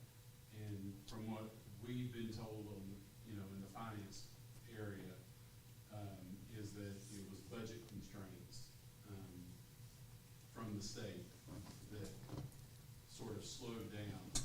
But I can say that they have been, in the past 3 years, we've undergone 4 upgrades on the finance side, and the most significant upgrade has just recently happened this school year. So we're on version 20. I don't know what the most recent version of that software is, but just maybe 3 years ago, we were on version 5.2. So they've made lots of upgrades, and it's continuing to get better, but all of that is state controlled. So North Little Rock has the same access to software as Pulaski County, as Little Rock, as every other school district in the state. And the state determines how much access we have to that software for the administration purposes. Oh. So it's very tightly controlled, and we're required to undergo security training on the software annually. So there's a lot to it, but to answer your question, we're just able to use the software, and we have very little administrative control or access to updating or adding modules to the software. So the things that you refer to in this report use e-finance, or there's a module in e-finance. Or talent ed. I mean, talent ed's more HR, but for the business side, it's e-finance. Right. I know I've circled talent ed and e-finance many times when I was reading through the report. It reminded me, when you were saying that you can do this in e-finance, or you can do this in talent ed. It reminds me of the software where you say, well, you can use this like a Volkswagen Bug if you want to, but it's really a Cadillac. If you get in there and learn how to use the different functions that it has. So I'm assuming that that's what we'll find, we could start doing, is trying to use it like a Cadillac. I don't think Mr. Brown would characterize the state's version as a Cadillac. I don't want to put words in his mouth. But it sounds like. It didn't sound like he was characterizing it that way. It sounds like the state is moving forward, but I just want to make sure whatever the functionality is, let's make sure we're using it, and let's make sure we're using it across the campus, because we still are using paper. And maybe since December, we're not using as much paper. Some of this progress could have been made in the last 4 or 5 months. So things are moving. We just want to push that direction and go as far as we can with the software that's there. And then we may try to push the state. There may be other districts to try to push the state, because we can't be the only ones that are suffering from this. And so the state has limited funds. We have limited funds. It's great that they pay for it, because most school systems around the country, they pick it, they choose it, they implement it, and it's theirs. So conceptually, it's a good idea if they stay current and allow you to use and take advantage of the functionality of the software. So, other districts change software vendors every 7 or 8 years, and that's a huge debacle. It's always hard to do that. So it's, if we can work to take advantage of, stay current with the most current version the state has, and then see what we can do to push the state to go beyond that, to maximize the functionality for all the districts in the state. Thank you. Ms. West, did you find your question? No, I'm good. Okay. I ended up getting it answered, but I was kind of thinking about it on top of my head, but thank you. Great. That leaves me and I have no questions. I just want to say great information. Thank you. Yeah, it was a I wonderful want to ask you report. something else. One thing I've learned from this report, and Dr. Pulaski and this board, we have a lot of work to do. The reason I'm saying I'm complimenting, North Little Rock School District has had a history of hiring people that are not qualified. And that's why we're in the predicament that we are in. And I'm very grateful that you pointed it out, that in the future, when we're hiring people, they need to be qualified, and we won't have all of the errors or the misunderstandings about contracts, about who's being hired. It's no longer the good old boy system anymore in North Rock School District. It's the person that's most qualified will get the job from now on. And I really and truly appreciate it. You said something too. What's your name? She's over technology, the young lady right there. Ms. Hale. She's a And student data. you mentioned that you felt that the students should come under technology. And she's the person that basically lets us know about students. Is that not correct, or is that a new job he would be giving you? I think what currently as it exists, Ms. Hale, Ms. Rube will report to Mr. Brown, and I think a lot of that is the fact that we're in a 7-cycle system. And so as budget and finance does their 7 cycles, I think that's the logic 9 of. cycles. 9. Mr. Brown does cycles 8, 9, and 1, and 8, the 9. office does 2 through 7. So I think that was kind of the logic of the state reporting, whether it's finance or whether it's student. I think that's some of the logic of why it was aligned. So we're on a 9-cycle mandated cycle report. We call those cycle reports. The state requires that we report data to them through the cycle reports. There are 9 cycles. I manage 8, 9, and 1. She manages 2 through 7.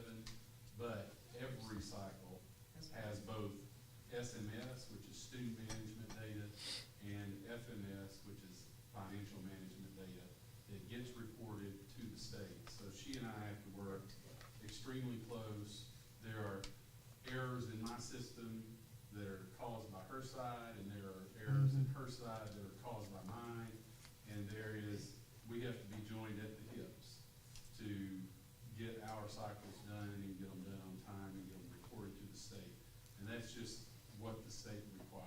Well, I was just wondering, I heard his statement and I thought, I know what she does. And I thought this was just added some more work for her. So I want to say thank you. And the other message that I learned today is that Mr. Jacob Smith need help. He need two more people to add it, because this is good. And Dr. Paluska, would you please somewhere let us, as Ms. Walkham had suggested, that we can discuss more in detail about this? Sure. And that not only just discussing it, but do something about it. Mhm. And thank Yes, you so much. Thank you. It was a great report. Thank you, Mr. I Gibson. thoroughly enjoyed it. Thank you. Thank you, Mr. Gibson. Eye-opening. Thank you. Alrighty, Amboy property purchase, 75,000, Mr. Brown? Yep, so I will invite Mr. Brown and Mr. Hatch. This is an information item. I know this has been an ongoing topic of discussion, and the board had asked, once we got more information, to come back to the board with the most recent. These gentlemen will just give a high overview. Welcome, Mr. Hatch and Mr. Brown. I believe, Mr. Hatch, we'll start with you on what we've learned since the last time that we've talked about this topic. Madam President, good to see you. Board members, Dr. Paluski. What we've assessed over all these months is that, we wanted to purchase a property so we could make ingress and egress into the Amboy by the parents' drop-off. And so, we've done engineering studies, we've had the state involved, we've got the green light to actually pursue any one of those avenues. Then, at the recommendation of Ms. Walkham, we had an environmental study done. We did find one area of concern, and so I had them assess that area, and we determined that to mitigate any potential hazards on that property, it was going to cost right at $20,000. It was $19,000 and some change. So we took this to the seller, and Mr. Jenkins. Adam Jenkins. Yeah, Mr. Jenkins, our realtor, he took it to the seller, and they took $20,000 off the asking price, which was $95,000. So now we're at $75,000 asking price for that property. So should we have to, if we do purchase it, then we will also have the funds basically to mitigate. Ms. Walkham, what was he checking for? Can you refresh my memory? Well, The the tanks. original question we were looking for gasoline tanks, Yeah. because it was a gas station. Okay, thank you. Okay. And so we were checking to see if EPA had done their due diligence to check it. Also lead paint, because of the way, the year that it was purchased, made, manufactured, whatever it may be. So there were quite a few questions there. Since you asked me and I got my mic on, I'm not comfortable with that selling price of $70,000.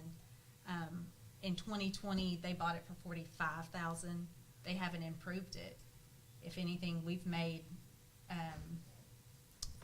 spent money asking the questions that they should have already done purchasing that property. So I'm not comfortable with $70,000 for it, but y'all discuss. I was just curious what it was. Oh, it was, because it was a gas station, and where they found the questionable soil, if you will, was in the trench that actually housed the pipes from the large tanks to the gas pumps. And they just did one core sample. And that trench, they based the $20,000 on an 85-foot trench, if we had to mitigate the whole 85 feet. However, moving forward, we would take samples outside the original core sample until we got to clean soil.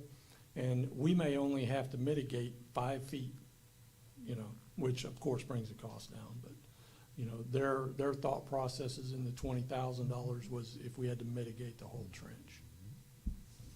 So did the EPA come back, or the gas tanks? Gas tanks are gone. Yeah, that's what Long I thought. gone. You said something a while ago that triggered me. That's what I thought I remembered you saying, but the way, what you said something.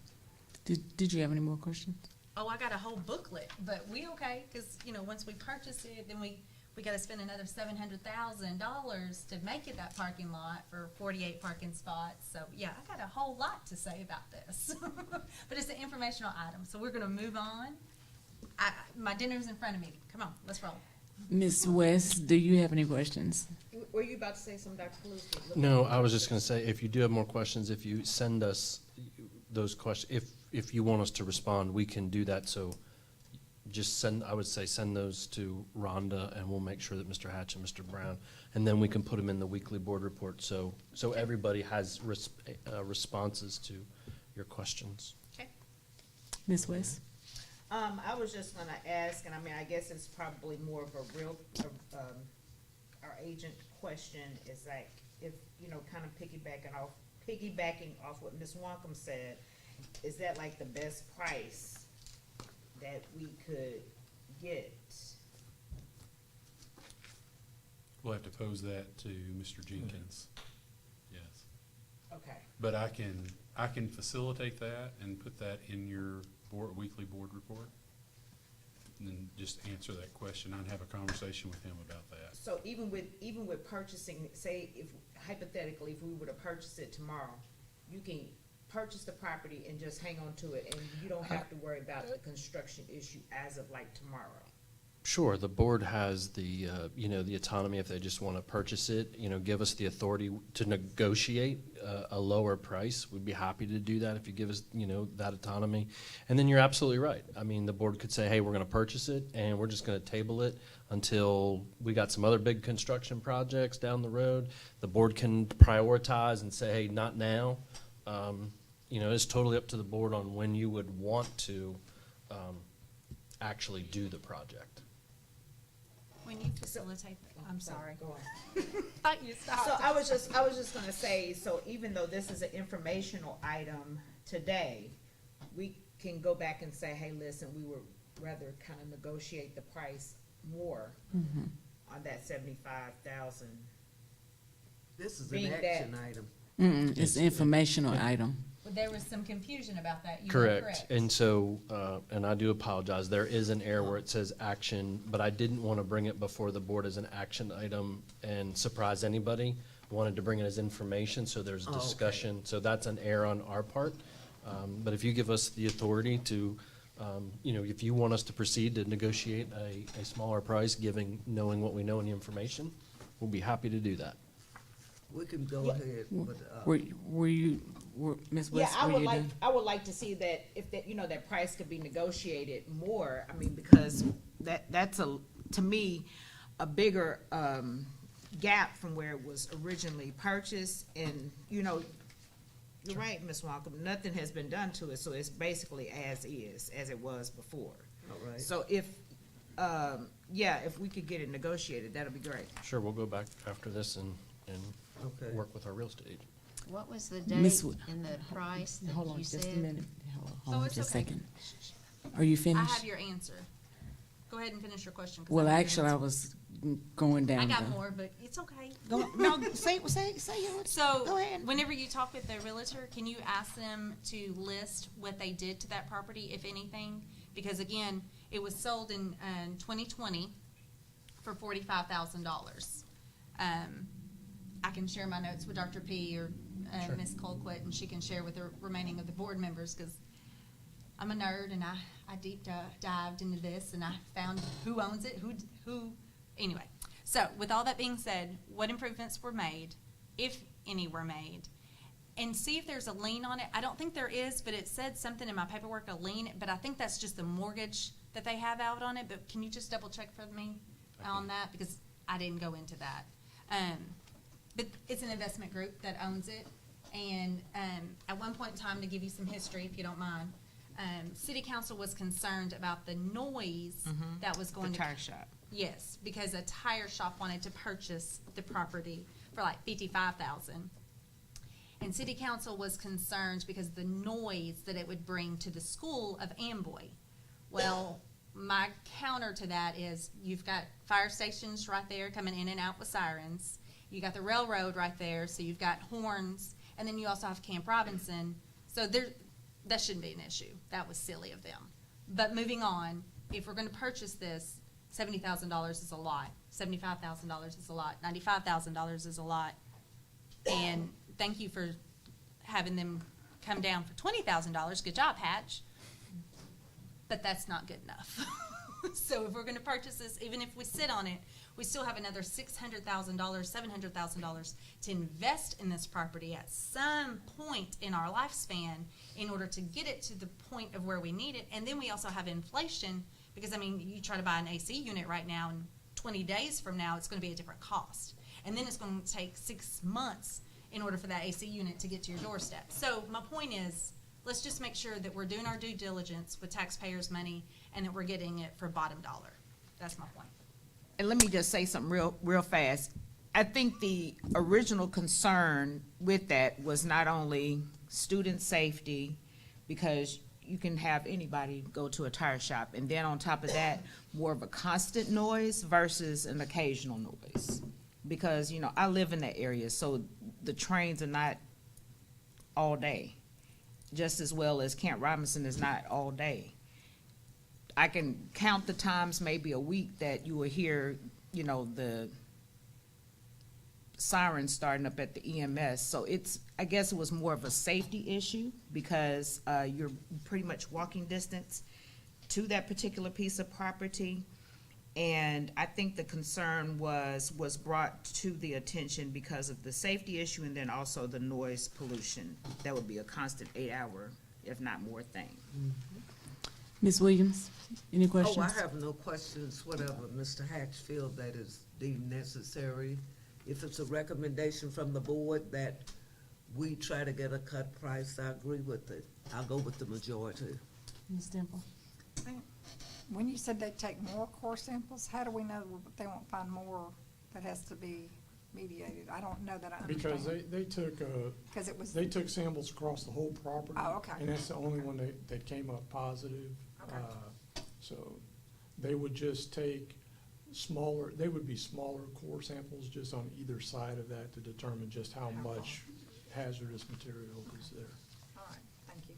Ms. McLean? I don't have any further questions. All righty, that's it. Thank you, sir. Yes, ma'am. Thank you, gentlemen. All right, 2022-2023 Student Handbook. I welcome our colleague, Mr. Michael Stone, our Executive Director of Student Services, to give us a high-level overview of some proposed changes for our upcoming student handbook. Welcome, Mr. Stone. Thank you. Madam President, board members, Dr. Paluski, good evening. Tonight, I just want to go over some updates in the handbook that's going to happen or take place, and some student policies that were addressed in the spring by the legislators. Just to review this, just the purpose to review the student policies for the handbook and updates for the next year.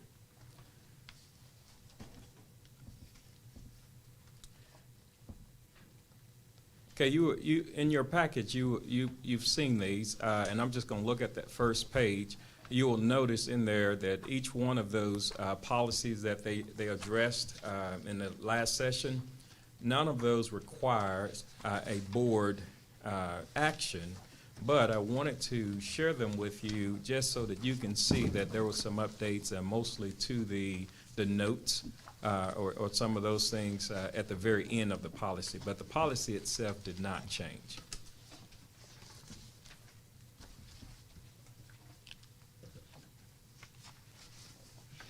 And I believe you look, I don't know if you had any questions on those, but if not, you can see some, the strike through that in their notes, and then the red underline would be the changes that they made. And that happens throughout the policy. You can go back to the presentation, please. Okay, handbook changes. Just a couple of things that we want to address. The grading policy is one. Grading policy was updated back in 2018. You guys voted to update this. This is one of those curriculum policies, and I wanted to update it in the handbook to match what the policy actually is. So if you, you'll see the blue strike through. We're going to remove all of that and just add, and I can't, it hops, but thank you. This is what the policy that you voted on in 2018, this is what you actually voted on, and this is what we wanted to add in the handbook to make sure it matches the policy. And then also in the handbook, there's a discipline rubric that's in there that we're addressing with the standard of conduct this year. We're removing all of the rubrics. There's an elementary rubric, and then there's a secondary rubric that's currently in the policy that we're going to go to a standard of conduct for the entire district. Go back to the presentation, please. Okay, standard of conduct, I want to spend a little time here. I don't spend too much time because you've had this to look at, and then I want to answer some questions that you may have. I'm going to give you an overview of what we've done here is added some expectation that, and all of this will go into the handbook. This first part will be expectations for students, parents, guardians, and staff. And you will notice our students' rights, students' responsibilities, parents' rights, and staff responsibilities. The first couple of pages there. Can you scroll that back a little bit for me? Thank you. And then it started with the standard of conduct. It defines what this is. We just simply want to make sure that we have a standard practice across the district. So we went out and found examples of standard of conduct at actually a few districts, and we made a North Little Rock one, something that we could all agree with. We're starting with PBIS, and this goes right in sync with, or in tandem with PBIS. Oh, it jumps so much. Hunter, if you can help me. All right. I want to go to the right there, and levels and A, levels and fraction. Okay. This area here, we've defined some things that some of our parents would not understand. Some of the terminology, we throw around a lot of acronyms, RTI, PBIS, and things like that. So you'll find defined in this handbook, we're defining those terms for them, so that when they see that throughout the document, they'll have something to refer back to understand what it's talking about. I'm going to scroll up just a little bit to that box. No, back down right there. Okay, then we also added some level interventions. These are not an exhaustive list. These are just some examples of some things that can be done by teachers, administrators, just to address some of the infractions. You have level 1 intervention, level 2 interventions, level 3 interventions that just kind of give a tool for our staff and our parents to use so that they can try some things before the consequences come with the infractions. Thank you, Hunter. Level 1. So I'm going to explain level 1, and then level 2 and 3 follow suit with the same explanation. You will find, or you found, that there are some rules that are under each level. These are smaller type things.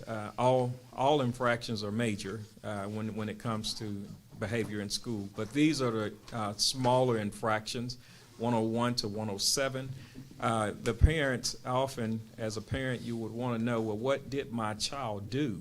And so under each rule, you will find a definition to that rule. And in most cases, you'll see that there's an Arkansas code or a law that's attached to it as well. That we're addressing. And then there's a level 1 consequence for the infraction the rule that was broken. So you have an elementary consequence, and then you have a secondary consequence. A through F, it starts out with a parent conference or a parent administrator conference, and then it progressively gets a little stiffer as you move yourself down or move your way down through the consequences. And that's the same thing with levels 2 and 3. Levels 2 and 3, you will find the infractions are a little bit more harmful, and so the consequences will get a little bit stiffer. When we get to, and again, you'll see the rules defined under each level. When we get to level 4, and I'm right there, if you would straighten that for me, you'll see you don't see consequences in this one except for the one in the red box, because if you look at the infraction, you're really getting into some very, very harmful things, and so the only consequence would be under that one you see in red there. And then the last, there are some transportation rules as well. We have to have some things that we have to address on our buses. So there's level 1, level 2 as well for our transportation and our bus riding. You straighten that one for me. This section here is just another tool that for our administrators. Underneath the first column, it says North Little Rock rules. You'll see the rules that you saw above in that very first column. The second column are e-school codes. And those are the codes 1 through 27 are the codes that the state pulled. But then when you get to 251, those are active e-school codes for the North Little Rock School District. How our staff would use this if for example, 407 deals with drugs, then in e-school they will code 01. So this is just a tool for them to use to quickly see how to code each rule or infraction. And the last piece I would like to address, we are addressing our cell phone policy this year. Dr. Paluski, would like to thank him and his I never remember that. Superintendent's Employee Advisory. The advisory council. They helped us with a cell phone policy, and it's a start. It's a start. Right now, I struggled with it for a little bit, just kind of learning it myself, but then I realized real quickly what we were doing. Cell phones will not be able to be utilized in the classroom at all because we have enough devices. We have enough devices where our teachers could utilize those in the classroom, and so to say we need to use a cell phone in the classroom, we don't need it in the classroom. There are some other things that we're working on as far as consequences and things like that, but it's a great start to something. And I think, and you may agree with me, may not agree with me, I think cell phones to children is like next to air. So to rip the Band-Aid off will probably be not as successful as to slowly implement some changes into this policy. And that would go back to so the goal is just to provide some consistency in how we're applying our discipline throughout the district. You notice that there was an elementary and a secondary consequence column. Principals, teachers, parents, counselors, students, all had an opportunity to look at this, work their way through this. We held over 7-8 meetings just to get input from a lot of different stakeholders. So we feel pretty comfortable with where we are with the standard of conduct, and hopefully I've addressed any question that you may have. If not, please ask.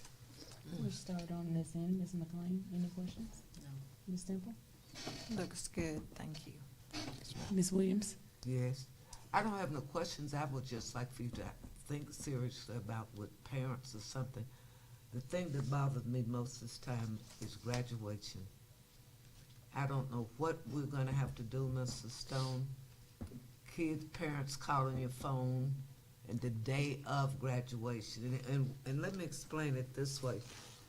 I was talking to one of the counselors. They said that the students can really get the cap and gown in September, but they don't even know if they're gonna graduate it. And the parent attitude was, my child got the cap and gown. I got the invitation. I was able to go to the prom. I was able to go to the senior breakfast. But when I got to the graduation up there, they pulled me out of the line and said I couldn't graduate. Now, I know it's untruth that those counselors have told them that, but children will be children to save themselves. But that is something, Mrs. Stone, I don't know what you can do, but you need to talk to the credit recovery, the counselors. This has just got to stop. It's nerve-wracking. The day of graduation, I get 15 calls. I can't help you. School is closed. Kids are practicing up there. And so it's not in our policy book. I got the graduation requirements, of course, and what credits you should have. But this is there a way that the counselors could document? I know parents, they wait till the last minute, day of graduation, and here I am, my child can't graduate, and making us look bad. But it's not on us. I'm sure those counselors told us, kids, think about something, okay? When you all meet, I'm not asking you to answer, but it is a serious problem. Yes, ma'am, and I don't want to answer, but I want to make a statement. Okay. I know the counselors go over with students individually. I do too. And know so it. didn't I just wanna wanted to call make the that children statement. Lies. I'm not calling anybody a lie. I said there's some untruth somewhere, Yes, ma'am. and we need to work on that. Find a solution. Thank you, ma'am. Ms. Walker? This looks good. I have a few things though, if you don't mind. So, on your expectations, that little blue icon, Hunter, expectations of students and parents, it says parent, guardian responsibilities. I'm all for it. Love it. It says provide proof of bona fide residence. How does that come in play with school choice? I just want to make sure that we don't confuse our parents, that they have to, does that make sense off the top of your head? Like, I know we need to provide address and state of residence. I get that. I understand completely. But maybe put in there, you know, with exemption of school choice or something? I don't know. When they apply for school choice, they still they still have to provide a proof of address. Okay, so you're just asking for residence in Yes. general? Yes. Okay, Yes. well, it says here, provide proof of bona fide residence in the North Little Rock School District. So that's what was confusing me, because if I live in Jacksonville, but I want school choice, I can still provide you my address, but I'm not in the North Little Rock School District. I understand what you're Does saying. that make sense? Yes. Okay, thank you. Yes, Just wanna make sure. that's a different process, but yeah, we can absolutely clean that up a little bit for us. All right, got a few more. You okay? I'm good. All right, so violations of the level 4 rules. We went into the violations later of what the rules are, but I want to make sure that, I guess, the parents understand those rules. So when we hand them that student handbook, I'm guilty. I'll sign it and I'll hand it right back because I got to turn in that piece of paper. I don't always read it. But 10 extra bonus points. Right, for 10 extra bonus points. I wouldn't Or lunch suggest the provided, points. right? So with that being said, how do we make sure, or how do we try our best that parents actually understand those expectations? Does that make sense? Sure, and I know that when we've got back to school that's coming up, I know that that's one avenue. Certainly, when they do parent events, I think everybody's trying to do the best they can to make sure that everybody knows what the expectation is. Because you're absolutely right, right? You're not the only parent that says, "Here, sign it, Right. get it back," but that's what we're pack bound it by. Home and the Ziploc bag and the gallon size. Here you go. Sign all Yeah. these. I think schools do a good job of trying to make sure that we over communicate what the expectations I are. got the answer. Can I tell it? When kids get ready to graduate, before they graduate, video it. Video. and you have proof. Video. When the counselor do it, she video every student. When that mama come in talking, you click that video. I done solved that problem. I was just thinking. Thank you, And ma'am. when they sign the sheet with the handbook, video. FaceTime. Okay. Ms. Wonkum, what? Ms. Ms. Wonkum. Williams go ahead and answer. One thing that Ms. Barker has asked me to do is when she do her parent university, she's wanting to do several sessions Yes. about Okay. the code of conduct, Yes. Good. so that Okay, parents have an opportunity to understand another avenue. the expectation as well as how to follow the rules and know how to read this. So, How can your daughter get on the honor roll? and we'll My video daughter that. did. She's on there. She had a 3.9. She's good. Okay. One more. Yes, ma'am. All right, so it goes on level 2 interventions, page 6 on your slide. Level 2, it comes down, says check in and check out. All right, so we have an email that is dedicated to checking out students. Are you aware of this? No, ma'am. NLRHS checkout. You know what I'm talking about. Yes, yes. No disrespect.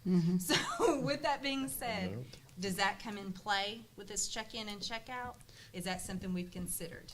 That's going to, my understanding is we're working on a different system for that. Okay. Because that Girl, there's a doesn't whole work as email. well Just as we keep it. want it to work. Yeah.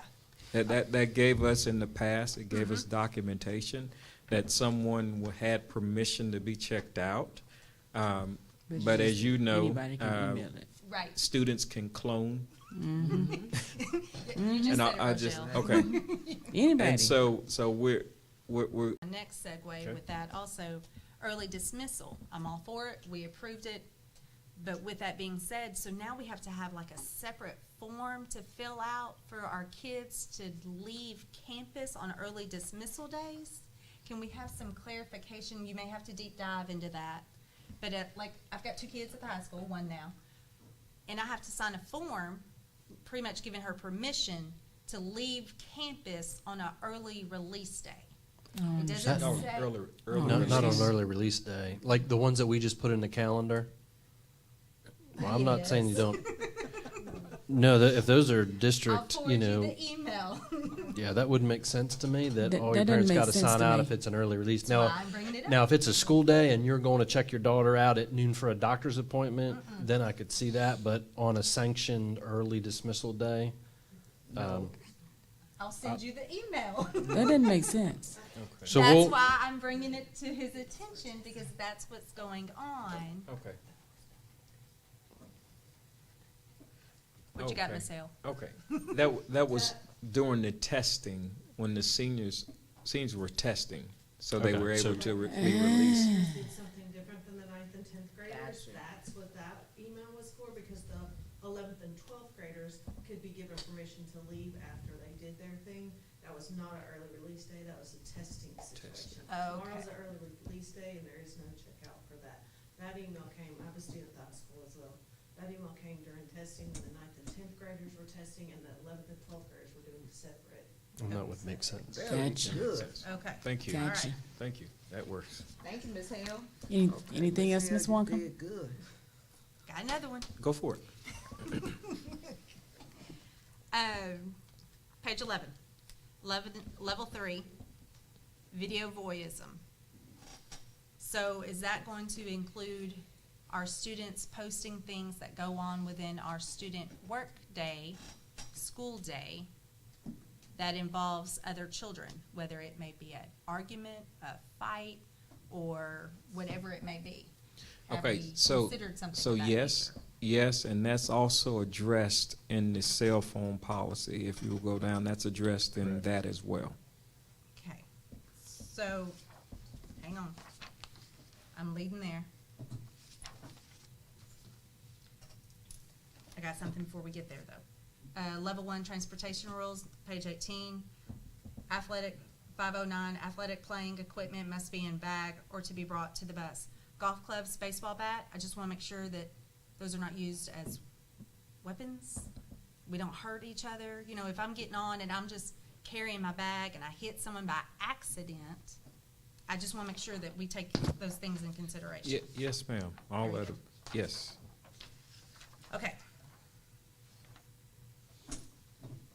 Page 24, cell phone policy.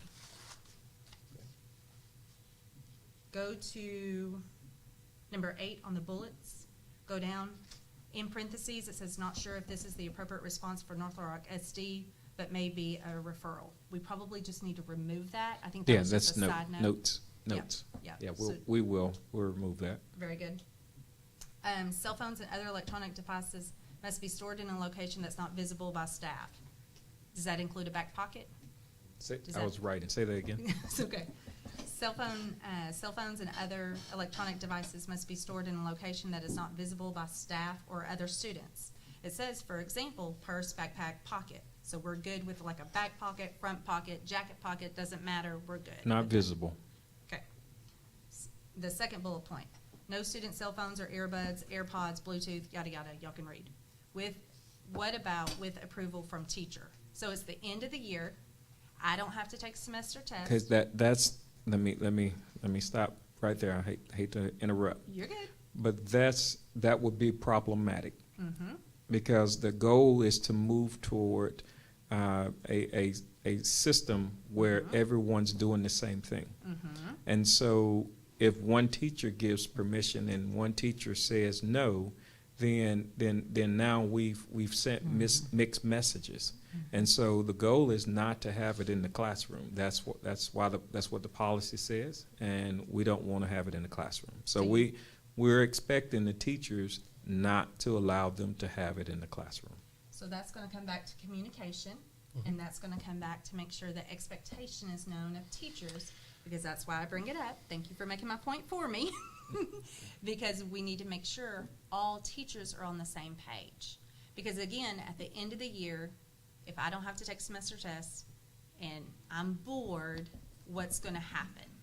Are you going to hand me a book? If you're my teacher, are you going to hand me a book? What's that expectation? So I just want to make sure that we're all on the same page there. Okay. Yes. Could I say one more thing about cell phone policy? One, Yep. we also had, just so you know, in the public knows, it wasn't just the advisory council. We ran that by a variety of groups, such as both of our principal groups weighed into that. And I'm going to even venture that what I would like to see is that we specifically put this policy out for a public comment period, so that nobody's blindsided come August. And so we want parents to get us now, get the feedback. We want to hear from students. Is something legit that we need to take a look at? So, because once you adopt it, and then it becomes August, and then it becomes, well, we didn't know about it. So I just want to make sure that, we hear from parents and we hear from kids. Okay, very good. Yep, I'm good. Thank you. You're welcome. Ms. West? Thank you for the thesis. Ms. West? You can yell at me later. I am all for the cell phone policy because just a firm believer, if you are on your phone and, you're missing something in class. So I think that it is something that's needed, and I just hope that it's over-communicated and re-communicated and then overly re-communicated. Because, it'll kind of be like the reorg plan is right here, that it's a policy coming and we're gonna miss it somewhere. So hopefully,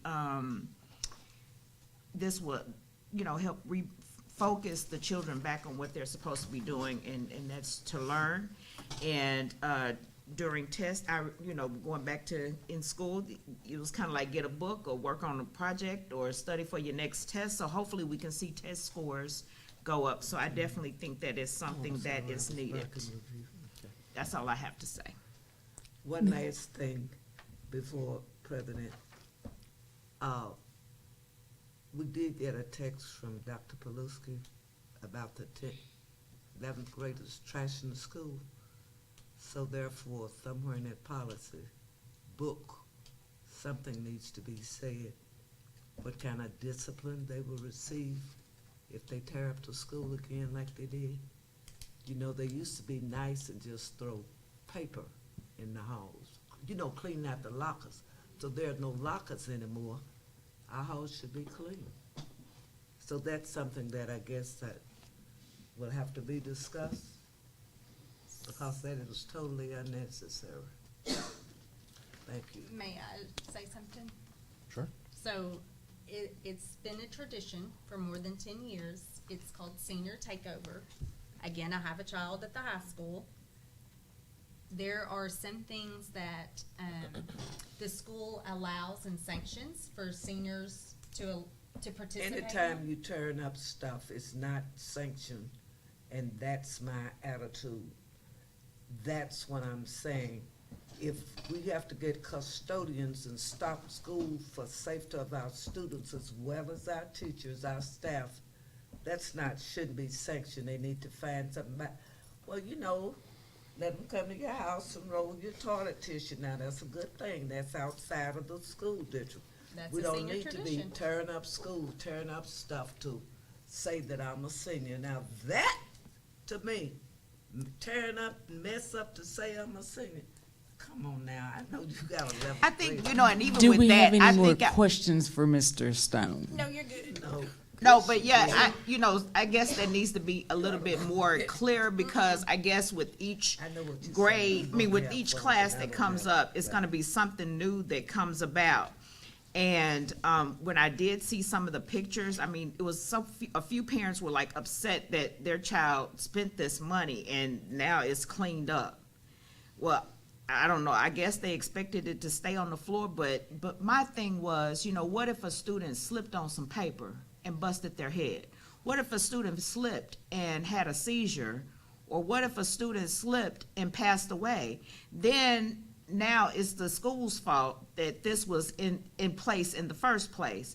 So I guess it needs, you know, sometimes you just have to have examples. What is acceptable and what's not?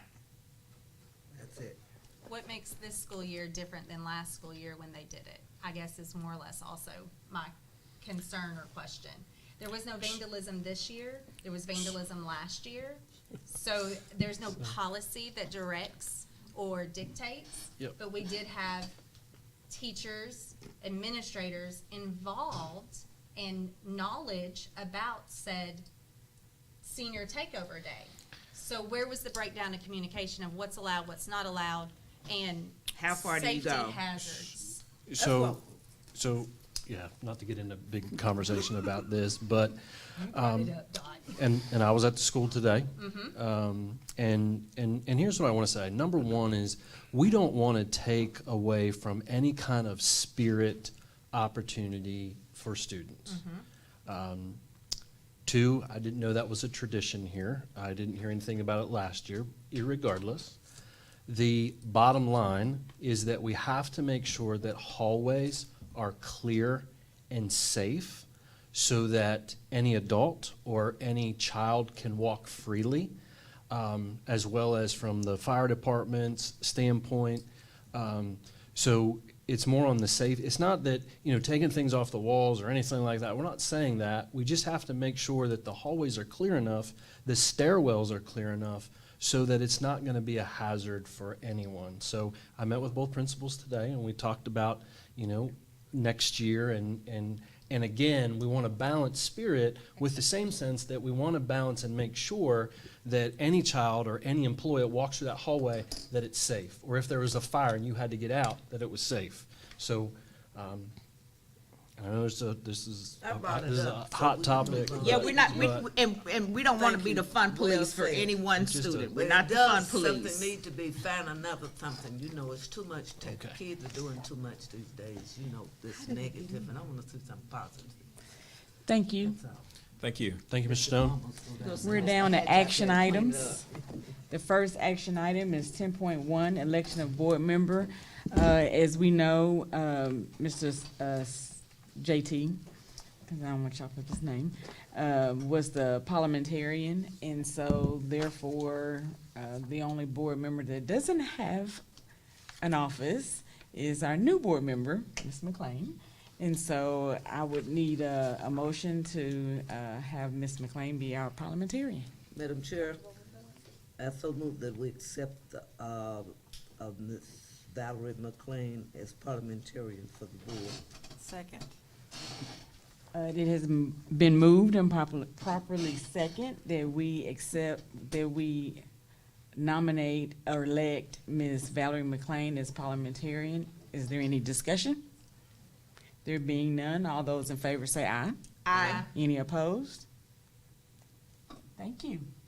Congratulations. All right. We're down to employment and personnel. Madam President, members of our Board of Education, the superintendent recommends the employment of personnel as discussed in executive closed session. Okay, Mom. Madam President. Yes. I so move that we accept the employment of personnel that Dr. Pelosi recommended. Second. It has been moved and properly second that we accept the employment of personnel. It being personnel, there can be no discussion, so all those in favor say aye. Aye. Any opposed?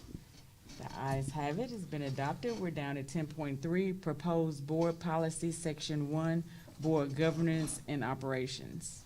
Madam President, Madam President, members of our Board of Education, the superintendent recommends the revision of 10.3A and 10.3B at the request of the board president, which is just updating language to change the terms to 4 years rather than 3.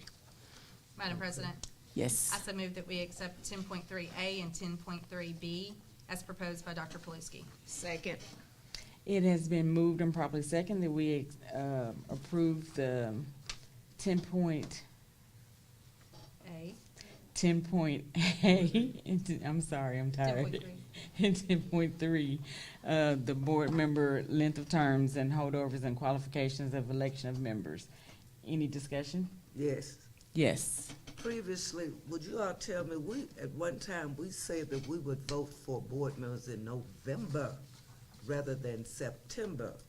So how did that change? Would you all, I didn't catch that. you all were November? Yes, we were November. Right. We were moved And to, that's why and it says that it's in writing here, but it was never changed because it statements that we would all be nominated we didn't do September because we said we would be traveling or doing things and we didn't need to be doing that. So the North Rock School District, we agreed to November. Didn't catch that. Therefore, if someone Could wants amend to it. We could amend amend. it to November. Mr. Mr. President, whatever your name is, Rochelle. I'm tired now too. Rochelle, we need to, I so move that we recommend changing the policy of 10.3A. Actually, it'd be 1.1A. 1.1A, qualifications and elections of members. We need to strike September and move it to November. All right. Second. And I don't think it's a third Tuesday either, so we need. It's whenever the general election is, because election, yeah. school board members were moved to the general election, so We could just put we'd have general to election. figure that out. whatever General the election, yeah, Rather than a month, we just, that's fine general too. election. Just the wording needs to match. You all were, we had agreed to that. So it has been moved and properly second that we approve 1.1A, Qualifications, election. the qualification and election of members and the board member length of term of holders, and include changing it from September to November and making it during general election. Correct. Did I cover everything? Yes. Any discussion? All those in favor say aye. Aye. Any opposed? It has been adopted. Thank you. Good job, because I had that marked too. Okay. You caught it before I did. And I made the motion. 10.4, proposed board policy, section 3, licensed personnel policies. Madam President, members of the Board of Education, the superintendent recommends policy 3.1.1, licensed personnel. This is extra compensation that was presented to you at the last Board of Education meetings. And if there are any questions, Mr. Smith is here to address them. If not, would just recommend to approve the extra compensation. If you remember, this is for You get off school tonight. counseling. Questions? Madam President, Yes. I so move that we accept 10.4A, 10.4B, 10.4C, Thank you. and 10.4D, recommended by Mr. Smith. And Second. approved, recommended by the superintendent. Yeah, it was Yeah, approved. so you want to bundle all those Yes, policies? sir. Yep. She bundled it. Yep. So we I'm had okay. this it has been discussion. moved and properly second that we accept, we approve 10.4A, which is proposed policy, 3.11, licensed personnel extra compensation. We approve 10.4B, proposed policy, North Little Rock .3, licensed personnel signing and out procedure. We approve 10.4C, proposed policy, North Little Rock 13, licensed bereavement. And we approve 10.4D, proposed policy 3.0, responsibilities of the licensed personnel policies committee. Any discussion? Nope. All those in favor say aye. Aye. Any opposed? They've all been adopted. Thank you, Ms. Barker. Thank you, you. Mr. Smith. We're down to 10.5, proposed recruitment and retention plan. Yep, the superintendent recommends the proposed recruitment and retention plan as presented at the last workshop. Again, this is a retention plan over 2 years. Employees would receive $3,000 in the first year and $3,000 in the second year. But with that, if there's any questions, Mr. Smith is here to answer those. If not, I would recommend to adopt the retention plan. Madam President? Yes. I so move that we accept 10.5 proposed recruitment and retention plan that Dr. Paluski suggests. Second. It has been moved and properly second that we accept 10.5 proposed recruitment and retention plan. Any discussion? No. All those in favor say aye. Aye. Any opposed? It has been adopted. 10.6, community service learning partner application. Madam President, members of our Board of Education, the superintendent recommends a community service learning partnership application of the Argenta Community Theater. Madam President? Yes. I so move that we accept, well, Ms. Hale, do you have anything you would like to say about that? Oh, I'm sorry. Well, that would be the Argenta Community Theater and St. Joseph's Center of Arkansas. I apologize. Thank you, Ms. Hale, for catching that. Madam President? Yes. I so move that we accept the recommendation of partnership for the community service learning application with Argenta and St. Joseph's Center of Arkansas. Second. It has been moved and properly second that we accept the community service learning partnership applications for a community service learning partner and St. Joseph's Center of Arkansas. Any discussion? All those in favor say aye. Aye. Any opposed? It has been adopted. Thank We're you. down to 10.7, proposal for Indian Hills roof replacement. Madam President, members of our Board of Education, the superintendent recommends the proposal of the Indian Hills roof placement as presented by Mr. Hatch at our work session. Madam President? Yes. I so move that we accept the proposal for Indian Hills new roof, 10.7. Second. It has been moved and properly second that we accept the proposal for Indian Hills roof replacement. Any discussion? I just have one quick question. Yes. I think we answered this, but I don't remember. What was a warranty on this? The warranty, a normal roof warranty is 20 years, but through the Garland Company, we'll have a 30-year warranty. Perfect, thank you. Any more discussion? All those in favor say aye. Aye. Any opposed? It has been adopted. Consent agenda. Madam President, members of our Board of Education, the superintendent recommends the following consent agenda items. 10.8A, bank reconciliation, 10.8B, monthly financial reports, 10.8C, business office items, 10.8D, payments of regular bills, and 10.8E, facilities use request. Madam President? Yes. You want it, Dot? Yes. I so move that we accept the consent agenda. Dr. Paluski recommended 10.8A, 10.8B, 10.8C, 10.8D, and 10.8E. Second. Second. It has been moved and properly second that we accept the consent agenda that includes 10.8A, bank reconciliation. 10.8B, monthly financial reports, 10.8C, business office terms, 10.8D, payment of regular bills, and 10.8E, facilities use request. Any discussion? All those in favor say aye. Aye. Any opposed? It has been adopted. 10.9, disposition of minutes of prior meetings. Madam Chair, Yes. I so move that we approve the disposition of the minutes of the prior meeting. That was the regular board meeting held April 21, 2022, and the special board meeting May 5th, 2022. Second. It has been moved and properly second that we accept the disposition of minutes of prior meetings. Any discussion? All those in favor say aye. Aye. Any opposed? It has been adopted. Future meetings and events, one big one, the last day of school is May 27th. Thank you, teachers. Thank you, staff. We Yes. appreciate everything. Special board meeting and board workshop, Thursday, June 2nd. Regular board meeting, Thursday, June 16th. I will entertain a motion to adjourn. I do have a question. Oh, before we do yes. that. Do we still have the employment hearing coming up? Yes. Yes. Okay, just make sure. Yes. 29th. Yes. Madam President, I so move that we adjourn. Or 26. Next Thursday. 29th. Next Thursday. Second, okay. We're out. I bring it up. Thank you, everyone.